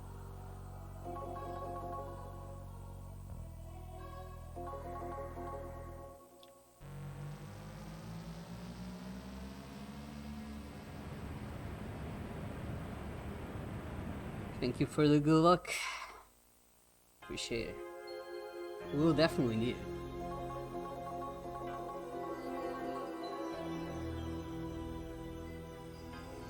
Unfortunately, as you can see, before we can fight Kudakura, we have to watch cutscenes and transformation as well.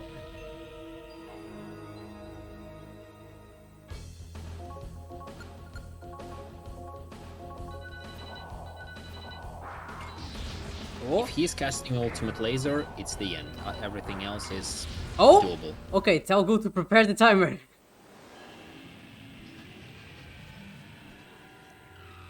Toxic is flabbergasted with my luck today. I mean, I shouldn't jinx it, because I can still die tonight, though. But,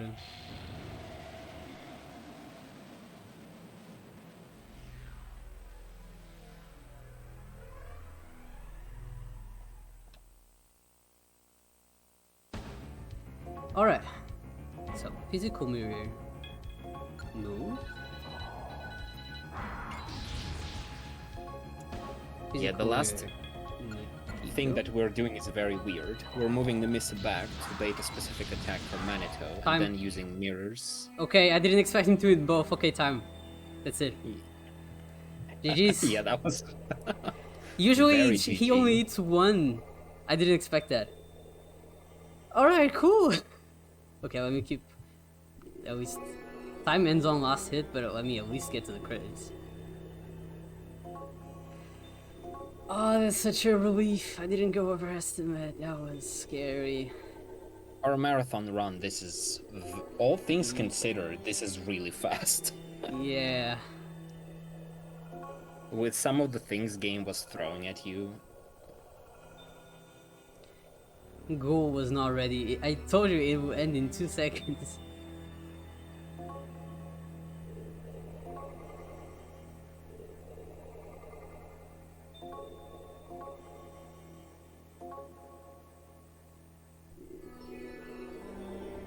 Goal is managing the timer, so he was probably just not ready on time.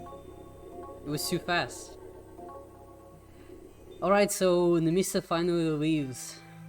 Goodbye, Nemissa. This is the final cutscene. Yeah, she's fulfilling her purpose of putting this thing back to sleep.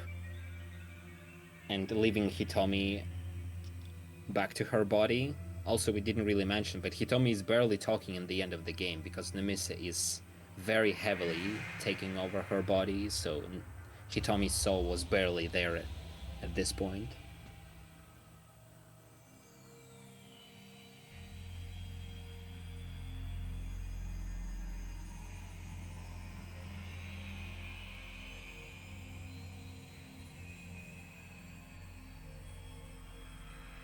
Goal fell asleep. It's fine, we can do the JRTA timing on this. Yeah, you know what? Yeah, let's JRTA timing.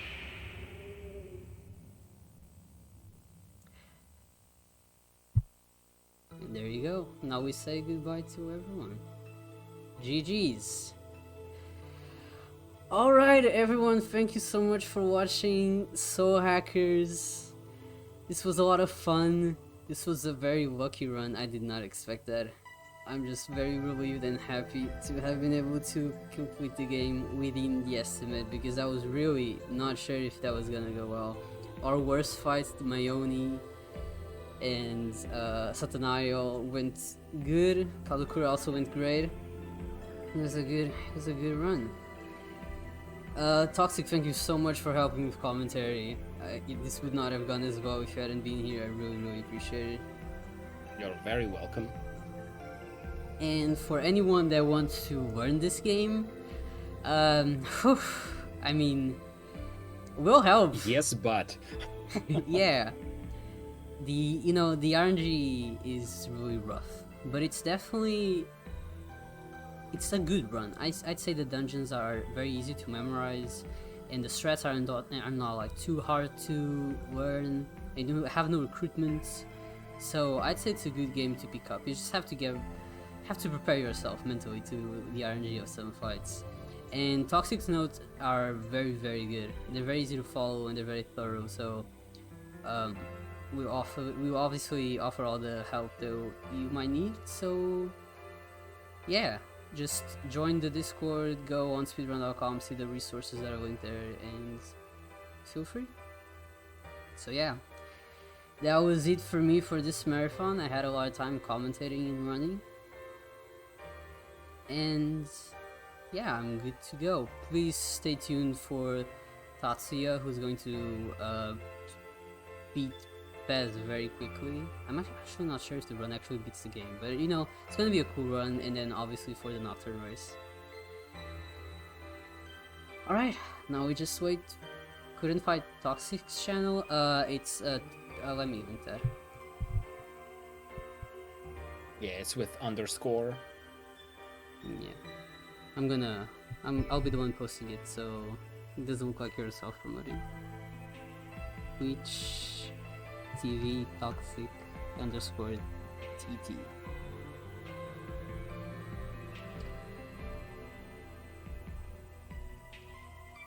Alright. Now we just wait for Gould to come back. Yeah. And the last reminder to get this game on eShop. Yes. It's There like is- $5. Yeah, it's just over a month left, and then it's gone from there, and the only way to play this would be you looking for a physical copy, which, let me tell you, are quite expensive, so...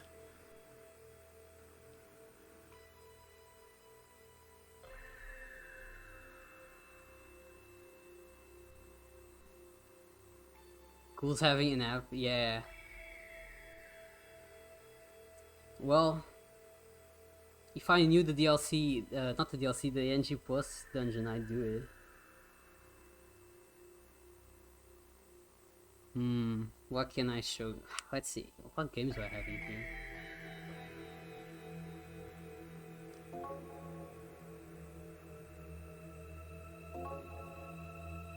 Oh, I thought they actually jump you right to the NG Plus dungeon, but they don't. Toxic is indeed the runner of the Blast Atlas game, Persona 1, and of many other Persona games.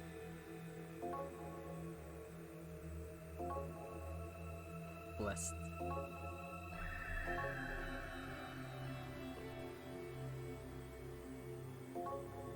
Also, yeah, this game has an extra dungeon thing that you can complete. It's like basically a set of floors, I suppose, with certain bosses that you have to defeat, with the very interesting cameo at the very, very end.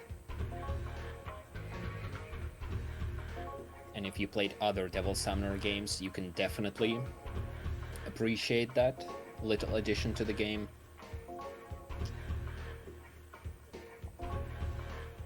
Another thing worth noting that if you play NG+, no spoilers, I guess, you will have a slightly You can different... spoil.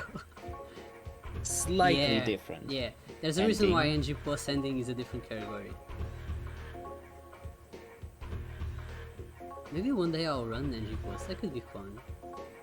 This game also had a sequel, and I'm not talking about Soul Hackers 2, I'm talking about actual... Oh, the what was it mobile called? one.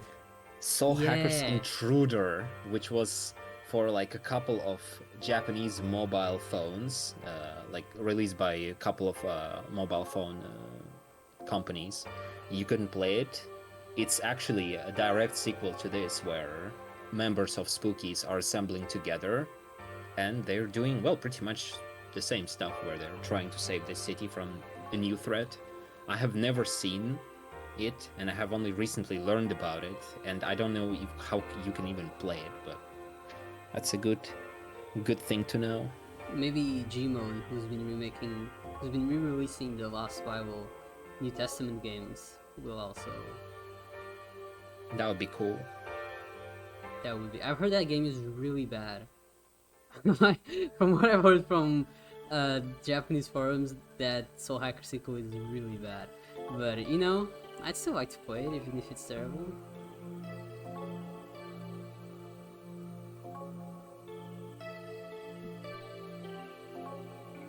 So here's the thing.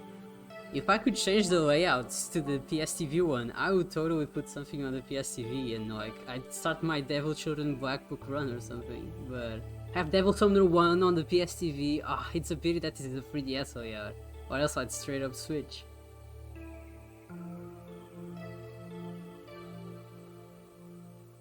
I mean, I could. It'll just not fit, but I could open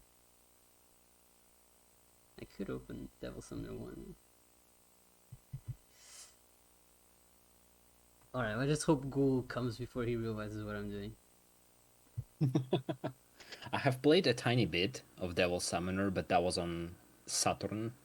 I haven't progressed too thorough through the game, but now that I got it on PSTV a couple of months ago, I thought maybe I will eventually play through it. It's about time. Alright, well, let's remove the noise from the 3DS. It's probably driving everyone insane. Any Codebreaker fans? Yep. Alright. I'm gonna have to open the stream to see how I'm gonna fit this, given the restream capture.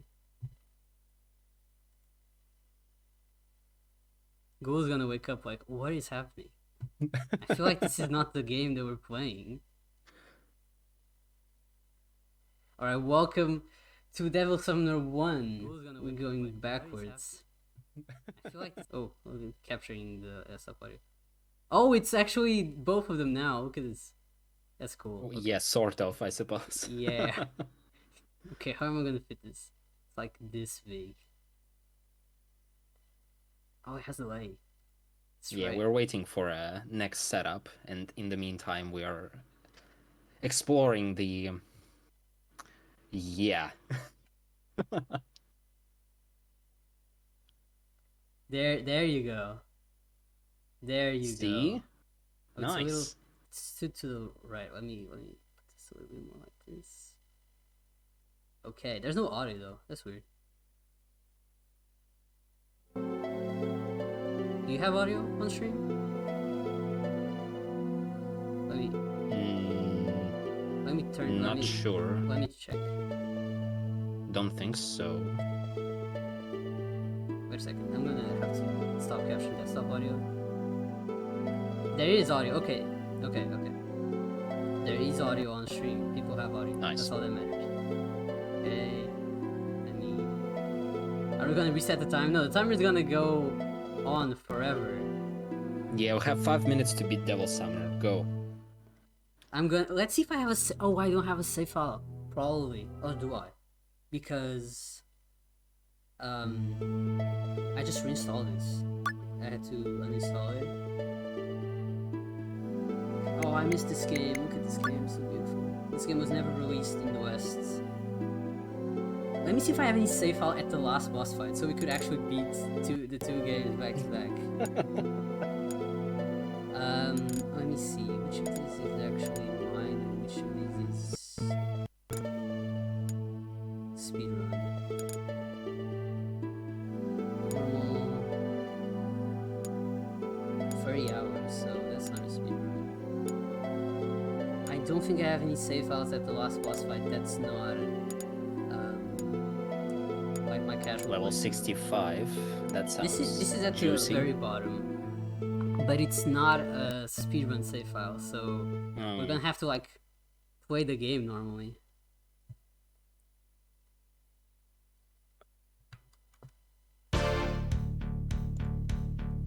Oh, okay, I know what this is. Unless... Yeah, no, this looks like actual games. Okay, I guess I might as well showcase what Devil Summoner 1 is like. As you can see, it's also a first-person dungeon crawler. This one was never localized, it's in Japanese. Also, this save file is not right before the last boss fight. This was before a door, so we could actually go through this one-way door. But I will run a walk to the last boss fight. Unfortunately, here we don't have a guaranteed escape. We actually have to play the game. Very disappointing, I know. Let me see. Which one are this one. I can control it. Yes.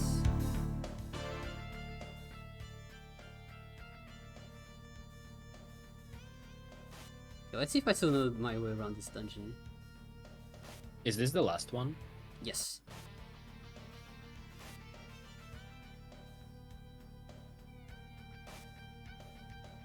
This is also like a huge teleport dungeon. It's interesting how the first-person view feels a bit zoomed out compared to Soul Hackers, for example. Like, it feels like I can see more of the room in front of me. Yes, actually, no, they said that. I understand what you mean. So this game has the same thing that PSX version, I assume, has, which is we can't really escape from the random encounters, so we have to talk to them. And this one does not work, so I'm gonna have to try and run away.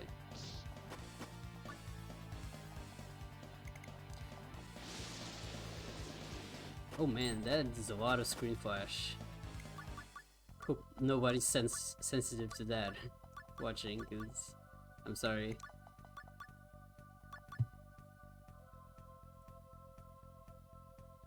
Audio too low, whoops.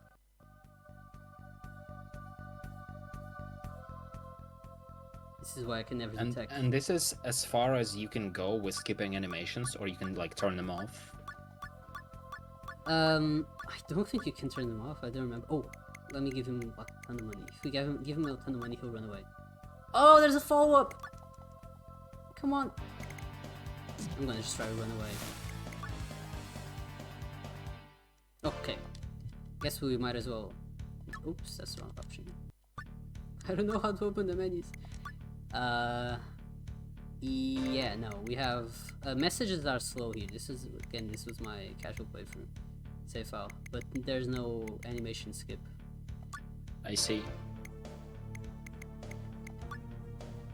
And there was also no option to reload right away. That was... I think I have a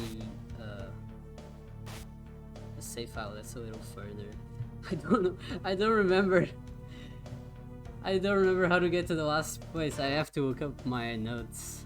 Where do I have the notes? I think they're actually on my PC. I'm gonna keep walking around so people don't get confused. I remember talking about this game with you like quite a while ago when I was thinking of making some sort of a spreadsheet for Soul Hackers dialogues. And Yeah. I remember that you actually need to know what you're talking about in this game, otherwise there is a very low chance that you can talk your way through, because escaping is very difficult, so you kind of have to talk, and I guess you need to know what you're talking about. Yes. And even then it's not guaranteed.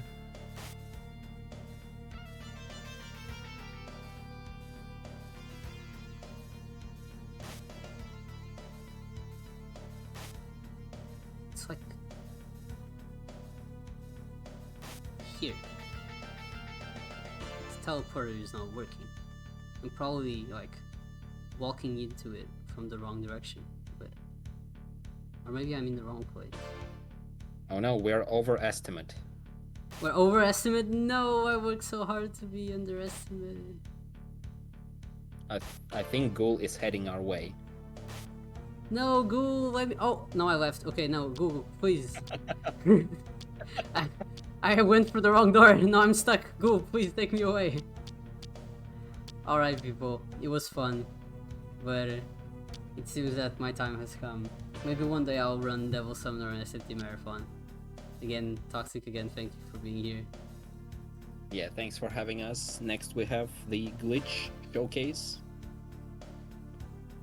This is not the same game as before, no. We had some downtime, so we had to fill it up. All right, there we go. Alright, go. Good to see you again. Yeah, you said 320. I got. Y'all keep coming in underestimate. Throw me off. Well, thankfully it wasn't that much underestimate. Imagine I got like a PB. It'd be like an hour of underestimate. At that point, spin up another game, start going. Yeah. I mean, I booted up Devil Summoner. It's on the PSTV. Because I was like, might as well fill up the downtime.